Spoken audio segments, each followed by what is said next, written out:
ನನ್ನ ಯೂಟ್ಯೂಬ್ ಚಾನಲನ್ನು ನೋಡ್ತಾ ಇರುವಂತಹ ಪ್ರತಿಯೊಬ್ಬ ವೀಕ್ಷಕರಿಗೂ ಕೂಡ ವಿಶ್ವ ಪರಿಸರ ದಿನದ ಶುಭಾಶಯಗಳು. ಇವತ್ತಿನ ಈ ಒಂದು ವಿಶೇಷ ಸಂದರ್ಭದಲ್ಲಿ ನಮ್ಮ ಕರಾವಳಿ ಕರ್ನಾಟಕದ ಭೂರಚನೆ, ಭೂಗರ್ಭ, ಭೂಭೌತ ಅಧ್ಯಯನ, ಅದರೊಂದಿಗೆ ಅಂತರ್ಜಲ ಮರುಪೂರಣ ಈ ವಿಷಯವಾಗಿ ವಿಚಾರವನ್ನು ವಿಶ್ಲೇಷಿಸಲಿಕ್ಕಿದ್ದಾರೆ ಉಡುಪಿ ಹಾಗೂ ದಕ್ಷಿಣ ಕನ್ನಡ ಜಿಲ್ಲೆಯಲ್ಲಿ ಅಂತರ್ಜಲದ ಅಧ್ಯಯನದಲ್ಲಿ ಹೆಸರುವಾಸಿಯಾಗಿರುವಂತಹ ಡಾಕ್ಟರ್ ಎಚ್.ಎನ್. ಉದಯಶಂಕರ್. ಇವರು fellow of geological society of India, life member of association of exploration geophysicists ಹಾಗೂ fellow of mineralogical society of India ಇಂತಹ ಹಲವಾರು ಪ್ರತಿಷ್ಠಿತ ಸಂಘಗಳಲ್ಲಿ ಗುರುತಿಸಿಕೊಂಡಂಥವರು. ಎನ್ವೈರ್ಮೆಂಟಲ್ ಎಂಜಿನಿಯರಿಂಗ್ ಹಾಗೂ ಜಿಯಾಲಜಿಗೆ ಸಂಬಂಧಪಟ್ಟಂತಹ climate change, ground water, surface water, geomorphology, remote sensing ಹಾಗೂ ಸಬ್ಮರೈನ್ ಗ್ರೌಂಡ್ ವಾಟರ್ ಡಿಸ್ಚಾರ್ಜ್ ಇಂತಹ ವಿಷಯಗಳಲ್ಲಿ ವಿಶೇಷ ಅಧ್ಯಯನವನ್ನು ಮಾಡಿರ್ತಾರೆ. 5 ಜನ PhD ಹಾಗೂ ಈಗ 10 ಜನ PhD ವಿದ್ಯಾರ್ಥಿಗಳಿಗೆ ಮಾರ್ಗದರ್ಶನವನ್ನು ಮಾಡ್ತಾ ಇದ್ದಾರೆ. ಭಾರತ ಸರ್ಕಾರದಿಂದ ಸ್ಯಾಂಕ್ಷನ್ ಆಗಿರುವಂತಹ ಮುಖ್ಯವಾಗಿ ಮಿನಿಸ್ಟ್ರಿ ಆಫ್ ಅರ್ತ್ ಸೈನ್ಸ್ ಇದರ 3-4 ಪ್ರಾಜೆಕ್ಟ್ಗಳಲ್ಲಿ ಪ್ರಾಜೆಕ್ಟ್ ಇನ್ವೆಸ್ಟಿಗೇಟರ್ ಆಗಿಯೂ ಕೂಡ ತಮ್ಮನ್ನು ತಾವು ತೊಡಗಿಸಿಕೊಂಡಂತಹ ಉದಯಶಂಕರ್ ಸರ್ ಅವರು ಇವತ್ತು ನನ್ನ ಈ ಒಂದು ಮಾತುಕತೆಗೆ ಲಭ್ಯವಾಗಿರುವಂಥದ್ದು ನನ್ನ ಸೌಭಾಗ್ಯ ಅಂತ ನಾನು ಭಾವಿಸ್ತೇನೆ. ಅವರಿಗೆ ಈ ಕಾರ್ಯಕ್ರಮಕ್ಕೆ ಸ್ವಾಗತ. ನಮಸ್ತೆ ಸರ್. ನನಗೆ ಈ ಗ್ರೌಂಡ್ ವಾಟರ್ ಮತ್ತು ಈ ಸರ್ಫೇಸ್ ವಾಟರ್ ಅದರ ಜೊತೆಗೆ ಕೆಲವು ಜಿಯೋಲಾಜಿಕಲ್ ಫಾರ್ಮೇಷನ್ಸ್ಗಳ ಬಗ್ಗೆ ಬಹಳ ಆಸಕ್ತಿ. ಹಾಗೆ ನಮ್ಮ ವೀಕ್ಷಕರು ಕೂಡ ನಮ್ಮ ಕರಾವಳಿ ಕರ್ನಾಟಕದ ಈ ಭೂರಚನೆ ಇರಬಹುದು, ಭೂಗರ್ಭದ ಬಗ್ಗೆ ಇರ್ಬೋದು, ಇದು ಕರಾವಳಿ ಕರ್ನಾಟಕ ಹಾಗೂ ಒಳನಾಡು ಕರ್ನಾಟಕದ ಅದರೊಂದಿಗೆ ಇರುವಂತಹ ಒಂದು ಸಾಮ್ಯತೆ ಏನು, ಅಥವಾ ಇವುಗಳು ಹೇಗೆ ಭಿನ್ನವಾಗಿದೆ ಅಂತ ಹೇಳುವಂಥದ್ರ ವಿಷಯದಲ್ಲಿ ಬಹಳ ಆಸಕ್ತರಾಗಿದ್ದಾರೆ. ಸೊ ಆ ವಿಷಯವಾಗಿ ಒಂದು ಸ್ವಲ್ಪ ನೀವು ವಿಶ್ಲೇಷಣೆಯನ್ನು ಮಾಡಬೇಕು ಅಂತ ಕೇಳ್ತೇನೆ. ಎಲ್ಲ ಬಂಧುಗಳಿಗೆ ವಿಶ್ವ ಪರಿಸರ ದಿನದ ಶುಭಾಶಯಗಳನ್ನು ಹೇಳಲಿಕ್ಕೆ ಇಷ್ಟಪಡ್ತೇನೆ. ವಿಶ್ವ ಪರಿಸರ ದಿನ ಅಂದರೆ ಕೇವಲ ಇವತ್ತು ಒಂದು ಆಚರಣೆ ಮಾಡಿ ಮರೆತು ಬಿಡುವಂಥ ವಿಷಯ ಅಲ್ಲ. ನಾವು ನಮ್ಮ ಜೀವಿತಾದಿಯಲ್ಲಿ ಹೇಗೆ ಗಾಳಿಯನ್ನು ಸೇವಿಸ್ತೇವೆ, ನೀರನ್ನು ಕುಡಿತೇವೆ, ಈ ಮಣ್ಣಿನಲ್ಲಿ ಬೆಳೆದ ಆಹಾರ ಪದಾರ್ಥಗಳನ್ನು ಉಪಯೋಗಿಸ್ತೇವೆ, ಹಾಗೆ ನಿತ್ಯವೂ ಇದು ನಡೆಸಬೇಕಾದಂಥ ಒಂದು ಪೂಜೆ ಅಂತ ನಾನು ಭಾವಿಸ್ತೇನೆ. ಪರಿಸರವನ್ನು ಪೂಜಿಸಿದರೆ ನಾವು ಈ ಭೂಮಿಯಿಂದ ಪಡೆದ ಈ ಗಾಳಿ, ನೀರು, ಮಣ್ಣು, ಆಹಾರ ಇದಕ್ಕೆ ಒಂದು ಋಣವನ್ನು ಸ್ವಲ್ಪವಾದರೂ ತೀರಿಸುವಲ್ಲಿ ನಾವು ಯಶಸ್ವಿ ಆಗಬೇಕು. ಆ ನಿಟ್ಟಿನಲ್ಲಿ ಇವತ್ತಿನ ದಿವಸ ನಾನು ಮಾತನಾಡೋ ವಿಷಯ, ನಾವು ಅಂತರ್ಜಲವನ್ನು ಯಾವ ರೀತಿ ಬಳಸಬೇಕು, ಅದು ಈಗ ಯಾವ ರೀತಿ ನಮ್ಮ ಭೂಮಿಯಲ್ಲಿ ಲಭ್ಯವಾಗಿದೆ, ಇದರ ವಿಷಯವಾಗಿ ಹೆಚ್ಚು ಒಂದು ವಿವರವಾದ ಮಾಹಿತಿಗಳನ್ನು ಕೊಡಲಿಕ್ಕೆ ಇಷ್ಟಪಡ್ತೇನೆ. ಈ ಅಂತರ್ಜಲಕ್ಕೆ ನಾವು ಹೋಗೋ ಮುನ್ನ ನಮ್ಮ ಭೂಮಿಯ ಬಗ್ಗೆ ಸ್ವಲ್ಪ ತಿಳ್ಕೊಳ್ಳೋದು ಒಳ್ಳೆಯದು. ಕರೆಕ್ಟ್. ನಾವು ಇಲ್ಲಿ ಮಾತನಾಡುವಾಗ ಕರಾವಳಿ ಕರ್ನಾಟಕ ಅಥವಾ ಮಲೆನಾಡು ಅಥವಾ ಒಳನಾಡಿನ ಬಗ್ಗೆ ಭಿನ್ನತೆಯನ್ನು ಗಮನಿಸ್ತೇವೆ. ನಮ್ಮ ಕರಾವಳಿಯಲ್ಲಿ ಏನು ಇದೆ ಅದು ಘಟ್ಟದ ಮೇಲೆ ಕೆಲವು ಸರಿ ಕಂಡು ಬರುವುದಿಲ್ಲ. ಹಾಗಾಗಿ ಈ ಭಿನ್ನತೆ ಇದೆ, ಹಾಗಾಗಿ ಇದು ಕರಾವಳಿ. ನಾವು ನೋಡಿದಾಗ ಪಶ್ಚಿಮ ಘಟ್ಟ ಈ ಕರಾವಳಿಯನ್ನು ಮತ್ತು ಒಳನಾಡನ್ನು ಬೇರ್ಪಡಿಸಿದೆ, ಒಂದು ಅಡ್ಡ ಗೋಡೆಯಂತೆ. ಈ ಪಶ್ಚಿಮ ಘಟ್ಟದ ಒಂದು ಇತಿಹಾಸ ನೋಡಿದರೆ ಅದು ಹಿಮಾಲಯಕ್ಕಿಂತ ಹಳೆಯದು. ಹಿಮಾಲಯ ಭಾಳ ಇತ್ತೀಚೆಗಿನ ಒಂದು ಬೆಳವಣಿಗೆ. ಹಾಗಾದರೆ ಪಶ್ಚಿಮ ಘಟ್ಟ ಅದಕ್ಕಿಂತ ತುಂಬ ಹಳೆಯದು. ಈ ಹಿಮಾಲಯ ಆಗಬೇಕಿದ್ರೆ ಈ ಭಾರತದ ಭೂಖಂಡ ಹೋಗಿ ಅಲ್ಲಿ ಒಂದು ಸಮುದ್ರ ಇತ್ತು, ಸಿ ಆಫ್ ಟೆಥಿಸ್ ಅಂತ ಹೇಳ್ತೇವೆ. ಜಲಜ ರಾಶಿಯನ್ನು ಅದು ಮಣ್ಣನ್ನು ಏನು ಸೆಡಿಮೆಂಟ್ರಿ ಫಾರ್ಮೇಷನ್ ಅದನ್ನು ಮುಂದಕ್ಕೆ ದೂಡಿ ಹಿಮಾಲಯ ಪರ್ವತ ಶ್ರೇಣಿ ಆಗಿದೆ. ಈ ರಚನೆಗಳಾಗಬೇಕಾದ್ರೆ ಯಾವಾಗ ನಮ್ಮ ಭೂಖಂಡ ಭಾರತದ ಭೂಖಂಡ ಈ ಹೊಸ ರಚನೆಯನ್ನು ಪಡೆಯಿತೋ ಆಗ ಪಶ್ಚಿಮದ ಕರಾವಳಿಯ ಮುಂಬೈ ಕರ್ನಾಟಕ ಅಥವಾ ಗುಜರಾತ್ ಮುಂಬೈ ಈ ಪ್ರದೇಶಗಳಲ್ಲಿ ಉದ್ದಕ್ಕೂ ಒಂದು ಬಿರುಕು ಬೇರ್ಪಟ್ಟಿತ್ತು. ಅದು ಕೇರಳದವರೆಗೆ ಕೆಳಗೆವರೆಗೆ ಬಂದಿದೆ. ನಾವು ನೋಡಿದರೆ ಉದ್ದಕ್ಕೆ ಒಂದು ಲೈನ್ ಹಾಕಿದಾಗೆ ಕಾಣ್ತೇವೆ, ರತ್ನಗಿರಿ ಅಥವಾ ಬಾಂಬೆಯಿಂದ ಹಿಡಿದದ್ದು ಕೇರಳದವರೆಗೆ. ಇದು ಒಂದು ದೊಡ್ಡ ಭೂಸ್ತರ ಭಂಗವಾದಂಥ ವಿಷಯ, ಅಂದರೆ ಫಾಲ್ಟಿಂಗ್ ಅಂತ ನಾವೇನು ಹೇಳ್ತೇವೆ. ಹಾಗಾಗಿ ಅದೊಂದು ಸ್ಟ್ರೈಟ್ ಲೈನ್ ಹಾಗೆ ಉಂಟು. ಇದಕ್ಕೆ ಸಮಾನಾಂತರವಾಗಿ ಪಶ್ಚಿಮ ಘಟ್ಟಗಳು ಇದ್ದಾವೆ. ಪಶ್ಚಿಮ ಘಟ್ಟ ಕೂಡ ಒಂದು ಇದಕ್ಕೆ ಕೋಸ್ಟಲ್ ಲೈನ್ಗೆ ಪ್ಯಾರಲಲ್ ಆಗಿರುವಂಥ ಒಂದು ಸ್ಟ್ರಕ್ಚರ್. ಹಾಗಾಗಿ ಈ ಪಶ್ಚಿಮ ಘಟ್ಟ ಮತ್ತು ಈ ಕೋಸ್ಟ್ ಲೈನ್ ಏನಿದೆ ಇದರ ಮಧ್ಯೆಯನ್ನು ನಾವು ಕರಾವಳಿ ಕರ್ನಾಟಕ ಅಂತ ಕರಿಬೋದು. ಓಕೆ. ಸೊ ಇಲ್ಲಿಯ ಒಂದು ವಾತಾವರಣ ಬೇರೆ ಕಡೆ ಕಂಪೇರ್ ಮಾಡಿದರೆ ವ್ಯತ್ಯಾಸ ಇದೆ. ಆದರೆ ಒಳಗಿನ ನೀವು ಶಿಲಾಪದರಗಳನ್ನು, ಅಂದರೆ ಈಗ ಸವಕಳಿ ಆಗದೆ ಅಥವಾ ಮಣ್ಣು ಆಗದೇ ಇರುವಂಥ ಶಿಲಾಪದರಗಳು ಅದು ಭಾಳ ಹಳೆಯದು. ಅಂದರೆ ಸುಮಾರು 3600 ಮಿಲಿಯ ವರ್ಷಗಳಷ್ಟು ಹಳೆಯದು. ಆದರೆ ನೀವು ಮುಂಬೈ ಭಾಗಕ್ಕೆ ಹೋದರೆ, ಮಹಾರಾಷ್ಟ್ರಕ್ಕೆ ಹೋದರೆ ಅಥವಾ ಉತ್ತರದ ಮುಂಬೈ ಕರ್ನಾಟಕ ಅಥವಾ ನಮ್ಮ ಗುಜರಾತ್ ಮುಂಬೈ ಕಡೆ ಹೋದರೆ ಅಲ್ಲಿ ಎಲ್ಲ ನಾವು ಈ ದಕ್ಕಣ ಪ್ರಸ್ಥಭೂಮಿ ಅಂತ ಏನು ಹೇಳ್ತೇವೆ, ಅಲ್ಲಿ ಲಾವಾರಸದಿಂದ ಆದಂಥ ಒಂದು ಭೂರಚನೆ ಅಥವಾ ಶಿಲಾಪದರವನ್ನು ಕಾಣ್ತೇವೆ. ಈ ರಚನೆ ನಮ್ಮ ಈ ಹಳೆಯ ಬೇಸ್ಮೆಂಟ್ ರಾಕ್ಸ್ ಅಂತ ನಾವು ಹೇಳಿದ್ರೆ ಅದರ ಮೇಲೆ ಇರುವಂಥ ಇನ್ನೊಂದು ಪದರ. ಒಂದು 28-30 ಬಾರಿ ಈ ಥರ ವಾಲ್ಕ್ಯಾನಿಕ್ ಎರಪ್ಷನ್ ಆಗಿ ಅಲ್ಲಿ ದಕ್ಕಣ ಪ್ರಸ್ಥಭೂಮಿ ಆಗಿದೆ. ಸೊ ಅದರಿಂದ ಆದಂಥ ಮಣ್ಣು ಅಂದರೆ ಬ್ಲ್ಯಾಕ್ ಕಾಟನ್ ಸಾಯಿಲ್, ಕಪ್ಪು ಮಣ್ಣಲ್ಲಿ ನಾವು ಕಾಣ್ತೇವೆ. ಕರ್ನಾಟಕ, ಉತ್ತರ ಕರ್ನಾಟಕದಲ್ಲಿ ಅಥವಾ ಗುಜರಾತ್ನಲ್ಲಿ ಅಥವಾ ಮಧ್ಯಪ್ರದೇಶದ ಸ್ವಲ್ಪ ಭಾಗ, ಈ ಥರ ಯಾವುದು ನಾವು ಡೆಕನ್ ಪ್ಲೇಟು ಅಂತ ಹೇಳ್ತೇವೆ, ಅಲ್ಲಿ ಆ ಥರದ ಮಣ್ಣು. ಸೊ ಅದರಿಂದ ಕೆಳಗೆ ಬಂದರೆ ನಮ್ಮ ಈ ಕರಾವಳಿ ಕರ್ನಾಟಕ ಅದು ಕೇರಳದವರೆಗೆ ಮುಂದುವರಿತದೆ. ಇಲ್ಲಿ ನಾವು ಲ್ಯಾಟ್ರೈಟ್ಸ್ ಅಂತ ಮುರಕಲ್ಲು ಅನ್ನುವ ಒಂದು ರಚನೆಗಳನ್ನು ಕಾಣ್ತೇವೆ. ಈ ಮುರಕಲ್ಲು ಕೂಡ ಇರುವಂಥದ್ದು ನಮ್ಮ 3600 3200 ವರ್ಷಗಳ ಹಿಂದಿನ ಕಲ್ಲುಗಳ ಮೇಲೆ ಆದಂಥ ಒಂದು ಸೆಕೆಂಡ್ರಿ ರಾಕ್. ಈ ಪ್ರೈಮರಿ ಬೇಸ್ಮೆಂಟ್ ರಾಕಿಂದ ಅದು ರೂಪಾಂತರಗೊಂಡು ಶಿಥಿಲೀಕರಣಗೊಂಡು ಆಗಿರುವಂಥ ಒಂದು ರಚನೆ, ಭೂಮಿಯ ರಚನೆ. ಈ ಮುರಕಲ್ಲು ಅಂತ ಹೇಳುವಂಥದ್ದು, ಲ್ಯಾಟ್ರೈಟ್ ಅಂತ ಹೇಳಿದರೆ ಅದು ಒಂದು ಪದರ, ಮೇಲಿನ ಪದರ. ಅದರ ಮೇಲೆ ಮೇಲ್ಮೈ ಒಂದು ಹಾರ್ಡ್ ಲ್ಯಾಟ್ರೈಟ್ ಆಗಿರ್ತದೆ, ಇಲ್ಲಾಂದರೆ ಸಾಯಿಲ್ ಕವರ್ ಆಗಿರ್ತದೆ. ಸೊ ಬೇರೆ ಬೇರೆ ಮಣ್ಣಿನ ರಚನೆಗಳಿಗೆ ಹೊಂದಿಕೊಂಡು ಅದು ಕೆಲವು ಕಡೆ ಒಂಥರ flat hills, flat topped hills ಅಂತ ನಾವೇನು ಹೇಳ್ತೇವೆ, ಪ್ಲಾಟೂ ಅಥವಾ ಮೆಸ್ಸಾ ಅಂತ ನಾವು ಕರಿತೇವೆ. ಸೊ ಅಂಥ ಒಂದು ರಚನೆ ಇರ್ತದೆ. ಇನ್ ಬಿಟ್ವೀನ್ ಅದರ ಮಧ್ಯದಲ್ಲಿ ನಾವು ವ್ಯಾಲಿಗಳನ್ನು ಕಾಣ್ತೇವೆ. ಸೊ ಈ ಥರ ಒಂದು ರಚನೆಗಳನ್ನು ನಾವು ಕರಾವಳಿಯಲ್ಲಿ ಕಾಣ್ತೇವೆ. ಆಮೇಲೆ ನಮ್ಮ ಹೊಳೆಯ ಬದಿಗಳಲ್ಲಿ ಅಥವಾ ಸಮುದ್ರದ ತೀರಗಳಲ್ಲಿ ಫ್ಲ್ಯಾಟ್ ಸರ್ಫೇಸ್ಗಳಂತ ಒಂದು ಅಲುವಿಯಲ್ ಡೆಪಾಸಿಟ್ಸನ್ನು ನಾವು ಕಾಣ್ತೇವೆ. ಅಂದರೆ ಮೆಕ್ಕಲು ಮಣ್ಣು, ನಮ್ಮ ಈ ಹೊಳೆ ಇಂಥದವುಗಳು ತಂದು ಹಾಕಿರುವಂಥದ್ದು, ಅಥವಾ ಸಮುದ್ರದಿಂದ ಬಂದಂಥ ಬೀಚ್ ಡೆಪಾಸಿಟ್ಸ್, ಇಂಥವನ್ನು ಫ್ಲ್ಯಾಟ್ ಸರ್ಫೇಸ್ಗಳನ್ನು ಕಾಣ್ತೇವೆ. ಓಕೆ.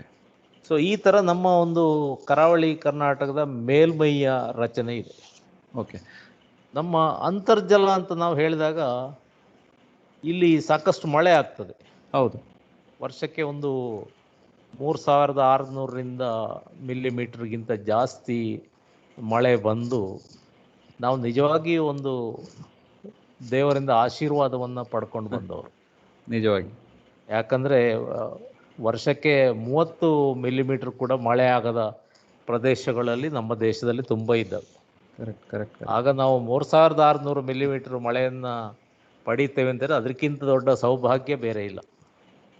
ನಿಜವಾಗಿಯೂ.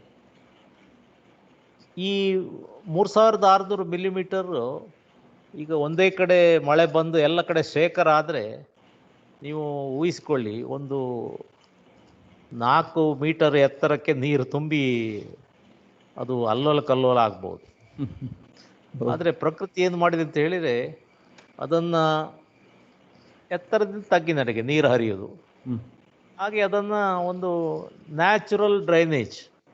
ಈಗ ನಾವು ಹೇಗೆ ನಮ್ಮ ರಸ್ತೆಗಳ ಪಕ್ಕದಲ್ಲಿ ಡ್ರೈನೇಜ್ ಮಾಡಿ ಮಳೆಗಾಲದ ನೀರನ್ನು, ಸ್ಟಾರ್ಮ್ ವಾಟರನ್ನು ಹರಿಯಕ್ಕೆ ಬಿಡ್ತೇವೋ, ಕರೆಕ್ಟ್. ಅದೇ ಥರ ಭೂಮಿ ತನ್ನ ಮೇಲೆ ಬಿದ್ದಂಥ ನೀರನ್ನು ಎತ್ತರದಿಂದ ತಗ್ಗಿನಿಗೆ ಹರಿಕೊಂಡು ಸಣ್ಣ ತೊರೆಯಾಗಿ ಆಮೇಲೆ ನದಿಗಳನ್ನು ಸೇರಿ ಸಮುದ್ರಕ್ಕೆ ಹೋಗುವಂಥ ಒಂದು ವ್ಯವಸ್ಥಿತವಾದ ಒಂದು ಶಿಸ್ತನ್ನು ಉಳಿಸಿಕೊಂಡಿದೆ. ಇದಕ್ಕೆ ನಾವು ನ್ಯಾಚುರಲ್ ಡ್ರೈನೇಜ್ ಅಂತ ಹೇಳ್ತೇವೆ. ಓಕೆ. ಅಂದರೆ ಒಂದು ನದಿಯ ಪಾತ್ರ ಈ ನೀರನ್ನು ನಿರ್ವಹಣೆಯಲ್ಲಿ ಭಾಳ ಉತ್ತಮವಾಗಿ ಕೆಲಸವನ್ನು ಮಾಡ್ತೀವಿ. ಈಗ ನಾವು ಈಗ ಕಷ್ಟ ಪಡ್ತಿರೋದು ಕೂಡ ನಾವು ನೀರಿನ ನಿರ್ವಹಣೆಯಲ್ಲಿ. Correct correct. ನೀರಿಲ್ಲದೆ ಅಲ್ಲ, ನೀರು ಇಲ್ಲದೆ ಅಲ್ಲ. ಹೌದು. 3600 ಮಿಲಿಮೀಟರ್ ಮಳೆ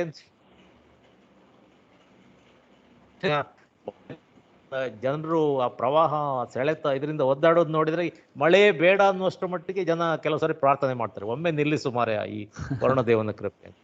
ಅದೇ ಬೇಸಿಗೆಯಲ್ಲಿ ನಾವು ಸಿಯಾಳ ಅಭಿಷೇಕ ಮಾಡ್ತೇವೆ, ವರುಣನಿಗಾಗಿ ಮೊರೆ ಇಡ್ತೇವೆ, ಒಮ್ಮೆ ಕಪ್ಪೆಗೆ ಮದುವೆ ಮಾಡ್ತೇವೆ, ಒಮ್ಮೆ ಮಳೆ ಬರಿಸು ಮಾರಾಯ. ಅಂದರೆ ನಾವು ಎಲ್ಲಿಯೋ ಇದರ ಒಂದು ಎರಡರ ಮಧ್ಯೆ ನಾವು ಬ್ಯಾಲೆನ್ಸನ್ನು ಮಾಡಲಿಕ್ಕೆ ಆಗ್ತಾ ಇಲ್ಲ.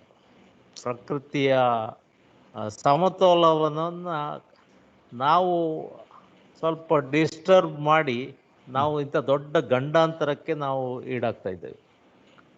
ಸೊ ಈ ಭೂಮಿಯ ಮೇಲೆ ಹರಿದು ಸಮುದ್ರಕ್ಕೆ ಹೋಗುವುದು ಅದು ಅದರ ಪ್ರಕೃತಿ ನಿಯಮ. ಇಲ್ಲದಿದ್ದರೆ ಇಲ್ಲೆಲ್ಲ ನೀರು ನಿಂತು ಗಿಡಗಳೆಲ್ಲ ಸತ್ತೇ ಹೋಗ್ತಿದ್ದವು, ಅಥವಾ ಮನುಷ್ಯರಿಗೆ ಯಾವ ಕೆಲಸವೂ ಮಾಡ್ತಾ ಇರಲಿಲ್ಲ.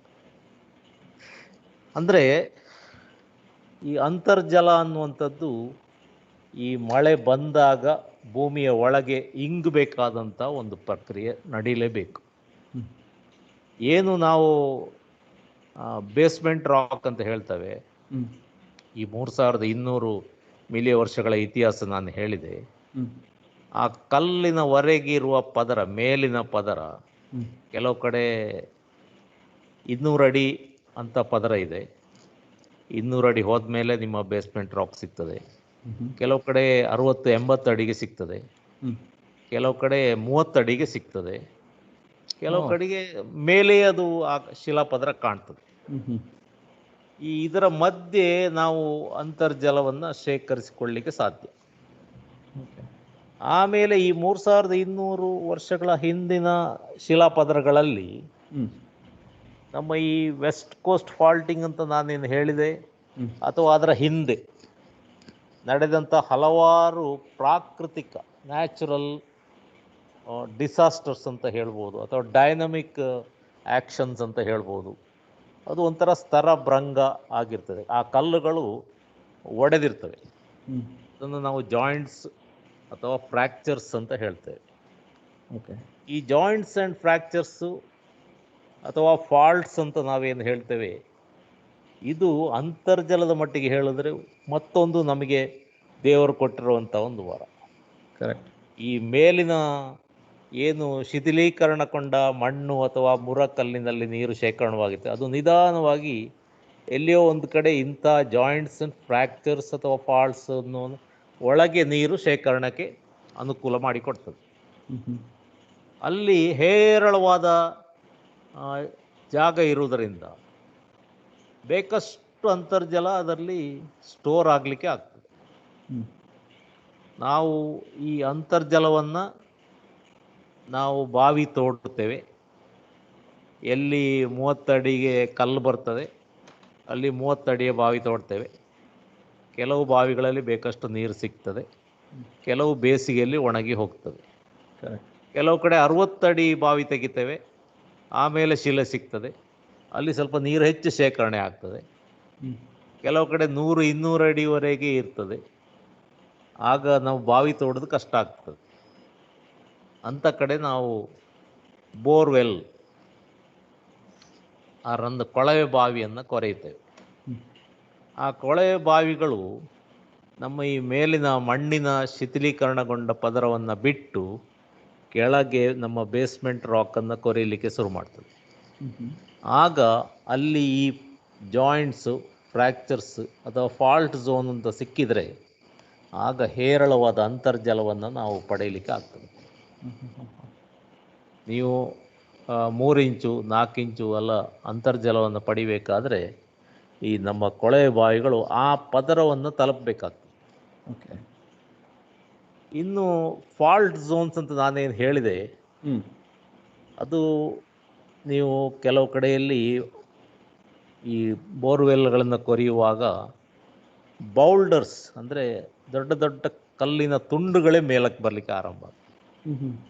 ಅವರು ಕೊರೆಯುವ ಬಿಟ್ಗಳು ಜಾಮ್ ಆಗ್ತದೆ, ಅಥವಾ ಕೊರೆದಾದ ಮೇಲೆ ನೀವು ಪಂಪ್ ಇಳಿಸುವಾಗ ನಿಮ್ಮ ಪಂಪುಗಳು ಸಿಲುಕಿ ಹಾಕಿಕೊಳ್ತವೆ ಈ ಬೌಲ್ಡರ್ಸ್ ಮಧ್ಯೆಯಲ್ಲಿ. ಆದರೆ ಇಲ್ಲಿ ಅಂತರ್ಜಲ ಮಾತ್ರ ಹೇರಳವಾಗಿ ಶೇಖರಣೆ ಆಗಿರ್ತದೆ. ನೀವು ಅದಕ್ಕೆ ಬೇಕಾದ ಒಂದು ಟೆಕ್ನಾಲಜಿಯನ್ನು ಅಳವಡಿಸಿ ಈ ನೀರನ್ನು ಎತ್ತಬೇಕಾಗ್ತದೆ. ಆದರೆ ಹೇರಳವಾದ ಅಂತರ್ಜಲ ಆ ಪದರದಲ್ಲಿ ಶೇಖರಣೆ ಆಗಿರುವುದು ಕಂಡುಬರ್ತದೆ. ಓಕೆ. ಈಗ ಮಳೆಗಾಲದಲ್ಲಿ ಈ ಅಂತರ್ಜಲ ಒಳಗೆ ಹೋಗಿ ಶೇಖರಣೆ ಆಗುವಂಥದ್ದು.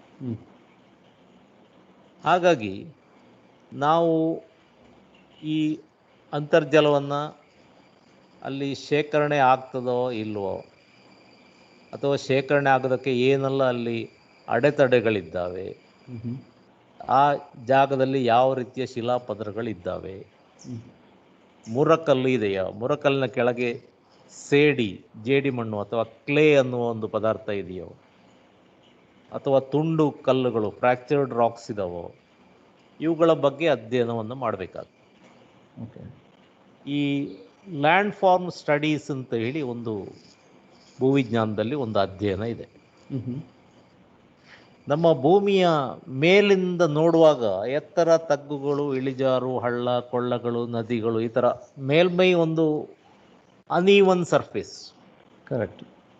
ಅದು ಯೂನಿಫಾರ್ಮ್ ಆಗಿಲ್ಲ. ನಾವು ಇಲ್ಲೂ ಬೀಳೋ ಮಳೆ ಯೂನಿಫಾರ್ಮ್ ಆಗಿ ಬಿದ್ದರೂ ಕೂಡ ಭೂಮಿಯ ರಚನೆಗಳು, ಎತ್ತರ, ತಗ್ಗುಗಳು, ಇದು ಒಂಥರ ಪ್ರಕೃತಿಯ ಸ್ವರೂಪ. ಕರೆಕ್ಟ್. ಯಾಕೆ ಈ ರೀತಿ ಎತ್ತರ, ತಗ್ಗುಗಳು, ಗುಡ್ಡ ಬೆಟ್ಟಗಳು, ಅಥವಾ ಒಂದು ವ್ಯಾಲೀಸ್, ಇಳಿಜಾರು ಪ್ರದೇಶ ಅಥವಾ ಮಣಿಪಾಲದಂಥ ಒಂದು ಪ್ಲಾಟೂ, ಸಮತಟ್ಟಾದ ಪ್ರದೇಶ, ಸಡನ್ನಾಗಿ ಅಲ್ಲಿ ಮತ್ತೊಂದು ವ್ಯಾಲಿ, ಇದೆಲ್ಲ ಯಾಕೆ ಆಗಿದೆ ಅಂತ ಹೇಳಿದರೆ ಅದು ಭೂಮಿಯ ಒಳಗಿನ ಶಿಲಾಪದರಗಳ ರಚನೆಯನ್ನು ಹೊಂದಿಕೊಂಡು ಉಂಟು. ಈ ಭೂಮಿಯ ಶಿಲಾಪದರಗಳು ಮತ್ತು ಮೇಲ್ಮೈಗೆ ನೇರವಾದ ಒಂದು ಸಂಪರ್ಕ ಇದೆ. ಅಲ್ಲಿ ಕೆಳಗೆ ಏನಿದೆ ಅನ್ನೋದಂತ ಈ ಮೇಲೆ ಹೇಳಬೇಕು. ಒಬ್ಬ ಅನುಭವಿ ಭೂವಿಜ್ಞಾನಿಗೆ ಈ ಮೇಲಿನ ರಚನೆಯನ್ನು ನೋಡಿದಾಗ ಕೆಳಗೆ ಏನು ಉಂಟು ಅಂತ ಹೇಳುವಂಥದ್ದು ಕಲ್ಪನೆಗೆ ಬರಬೇಕು. ಅದನ್ನು ಒಂದು ಊಹಿಸಿಕೊಂಡು ಈ ಥರ ರಚನೆ ಬಂದರೆ ಇಲ್ಲಿ ಇಂಥ ಒಂದು ಪದರಗಳು ಕೆಳಗೆ ಇರಬೇಕು ಅನ್ನೋದನ್ನು ನಮಗೆ ಒಂದು ಊಹಿಸಲಿಕ್ಕೆ ಒಂದು ಶಕ್ತಿ ಇರಬೇಕು. ಸರ್, ಇದನ್ನೇ ನಾವು ಭೂಭೌತ ಅಧ್ಯಯನ ಅಂತ ಕರೆಯುವಂಥದ್ದು ಅಲ್ಲ. ಇದು ಭೂವಿನ ಲ್ಯಾಂಡ್ ಫಾರ್ಮ್ಸ್ ಅಂದರೆ ಭೂ ರಚನೆ. ಭೂಮಿಯ ಮೇಲ್ಮೈಯ ರಚನೆಯನ್ನು ನಾವು ಹೇಳುವಂಥದ್ದು. ಓಕೆ. ಈ ಭೂಮಿಯ ಮೇಲ್ಮೈಯ ರಚನೆಯನ್ನು ನೀವು ಸ್ಪಷ್ಟವಾಗಿ ಅರ್ಥ ಮಾಡಿಕೊಂಡರೆ ಅದು ಕೆಳಗಿನ ರಚನೆಗಳನ್ನು ಹೇಳಬೇಕು. ನಿಮಗೊಂದು ಉದಾಹರಣೆ ಕೊಡ್ತೇನೆ. ಒಂದು ಕಡೆ ಉದ್ದಕ್ಕೆ ಒಂದು ಗುಡ್ಡ, ಒಂದು ಗುಡ್ಡ 1 ಕಿಲೋಮೀಟರ್ 2 ಕಿಲೋಮೀಟರ್ ಉದ್ದಕ್ಕೆ ಹೋಗಿದೆ ಒಂದೇ ಡೈರೆಕ್ಷನ್ನಲ್ಲಿ. ಆ ಥರ ಗುಡ್ಡ ಅಲ್ಲಿ ನಿಲ್ಲಲಿಕ್ಕೆ ಏನು ಕಾರಣ? ಅದರ 2 ಕಡೆಯಲ್ಲಿ ನೀವು ಸ್ಲೋಪ್ ಕಾಣ್ತೇವೆ, ಅಂದರೆ ಇಳಿಜಾರು. ಕರೆಕ್ಟ್. ಅಲ್ಲಿ ಯಾಕೆ ಆಗಿದೆ ಅಂತ ಹೇಳಿದರೆ ಅಲ್ಲಿ ಒಂದು ಗಟ್ಟಿಯಾದ ಬಂಡೆ ಅದರ ಕೆಳಗೆ ಇರ್ತದೆ. ಇದನ್ನು ನಾವು ಡೈಕ್ಸ್ ಅಂತ ಹೇಳ್ತೇವೆ. ಓಕೆ. ಈ ಡೈಕ್ ಅಂದರೆ ಭೂಮಿಯ ಆಳದಿಂದ ಲಾವಾರಸ ಮೇಲೆ ಬಂದು ಒಂದು ಅಡ್ಡ ಗೋಡೆ ಅಂತೆ. ಇದನ್ನು ನಾವು ಸಬ್ ಸರ್ಫೇಸ್ ಡ್ಯಾಮ್ ಅಂತ ಹೇಳ್ಬೋದು. ಒಂಥರ ಅಣೆಕಟ್ಟು ಕಟ್ಟಿದ ಹಾಗೆ ಒಂದು ಈ ಕಲ್ಲಿನ ಪದರ ಉದ್ದಕ್ಕೆ ಕಿಲೋಮೀಟರ್ ಗಟ್ಟಲೆ ಉದ್ದಕ್ಕೆ ನಿಲ್ತದೆ. ಇದರದ್ದು ಏನು ಮಹತ್ವ ಅಂತ ಹೇಳಿದರೆ, ಅಂತರ್ಜಲವನ್ನು ಒಂದು ಬದಿಯಿಂದ ಇನ್ನೊಂದು ಬದಿಗೆ ಅದು ಹೋಗ್ಲಿಕ್ಕೆ ಬಿಡುವುದಿಲ್ಲ. ಅದು ನ್ಯಾಚುರಲ್ ಡ್ಯಾಮ್. ಕರೆಕ್ಟ್. ಹಾಗಾಗಿ ಒಂದು ಕಡೆಯಲ್ಲಿ ಹೇರಳವಾಗಿ ಅಂತರ್ಜಲ ಶೇಖರಣೆ ಆಗ್ತದೆ, ಇನ್ನೊಂದು ಬದಿಯಲ್ಲಿ ನೀವು ಅಂತರ್ಜಲವನ್ನು ಕಾಣುವುದೇ ಅಪರೂಪ ಆಗ್ತದೆ. ಸೊ ಇಂಥ ಸ್ಥಳಗಳನ್ನು ನಾವು ಗುರುತಿಸಬೇಕಾಗ್ತದೆ, ಅಂತರ್ಜಲ ಎಲ್ಲಿ ಶೇಖರಣೆ ಆಗ್ತದೆ ಅಂತೇಳಿ. ನೀವು ಈ ಮಾತುಕತೆ ಕೊನೆಯಲ್ಲಿ ನಾನು ಅಂತರ್ಜಲ ಪೂರಣದ ಬಗ್ಗೆ ಮಾತಾಡ್ತೀನಿ. ಆಗ ಈ ಡೈಕ್ಗಳ ಒಂದು ಮಹತ್ವ ಏನು ಅಂತ ಹೇಳಿದರೆ, ಎಲ್ಲಿ ನೀರು ಶೇಖರಣೆ ಆಗ್ತದೆ ಅಲ್ಲಿಯೇ ನಾವು ಶೇಖರಣೆ ಮಾಡಲಿಕ್ಕೆ ಸಾಧ್ಯ. ಎಲ್ಲಿ ಭೂಮಿಯ ಒಳಗೆ ಶಿಲಾ ರಚನೆಗಳು ಅಂತರ್ಜಲ ಶೇಖರಕ್ಕೆ ಎಲ್ಲಿ ಪೂರಕವಾಗಿಲ್ಲ, ಅಲ್ಲಿ ನಾವು ಈ ಅಂತರ್ಜಲ ಪೂರ್ಣ ಮಾಡಿದರೆ ಆ ಕೆಲಸ ವ್ಯರ್ಥ ಆಗ್ತದೆ. ಅಂದ್ರೆ ಕೇವಲ ಒಂದು ಪಿಟ್ಗಳನ್ನು ಮಾಡುವ ಮೂಲಕ ಸೈಂಟಿಫಿಕಲಿ ಅಧ್ಯಯನ ಮಾಡದೆ, ಕೇವಲ ಒಂದು ಪ್ರತಿಯೊಬ್ಬರು ಮಾಡಲೇಬೇಕು ಅಂತ ಹೇಳುವ ಉದ್ದೇಶದಿಂದ ನಮ್ಮ ಮನೆಯ ಮುಂದುಗಡೆ ನಾವು ಒಂದು ಸಣ್ಣ ಹೊಂಡ ಮಾಡಿ ಇಟ್ಟೆ ಅಂತ ಆದ್ರೆ ಅದು ಪ್ರಾಯಶಃ ಅಷ್ಟು ಉಪಯೋಗ ಆಗ್ಲಿಕ್ಕಿಲ್ಲ, ಅಲ್ಲಿ ಡೈಕ್ನಂತಹ ಸ್ಟ್ರಕ್ಚರ್ಗಳು ಇಲ್ಲದಿದ್ರೆ ಅಂತ. ಅಲ್ಲ, ಹಾಗೆ ಅಲ್ಲ. ಅಂದರೆ ಪ್ರತಿಯೊಂದು site of recharge should be specific. It should be site specific, cannot be general. ಸಾಮೂಹಿಕವಾಗಿ ಎಲ್ಲ ಕಡೆಯಲ್ಲಿ ಒಂದೇ ಥರದ ಅಂತರ್ಜಲ ಮರುಪೂರ್ಣ ಮಾಡಲಿಕ್ಕೆ ಆಗೋದಿಲ್ಲ. ಯಾಕೆಂದರೆ ನಮ್ಮ ಈ ಭೂಮಿಯ ರಚನೆ ಇಷ್ಟು ವಿಭಿನ್ನವಾಗಿದ್ದ ಕಾರಣ. ಹಾಗಾಗಿ ನಾನು ಈ ಭೂಮಿಯ ವಿಭಿನ್ನತೆಯ ಬಗ್ಗೆ ಹೇಳ್ತಾ ಇದ್ದೇನೆ. ಭೂಮಿಯ ಅಧ್ಯಯನ ನಡೆಸಿ ಭೂಮಿಯ ಒಳರಚನೆಗಳನ್ನು ಹೇಗೆ ಎಂದು ತಿಳಿದುಕೊಳ್ಳುವುದು ಬಹಳ ಮುಖ್ಯವಾಗ್ತದೆ.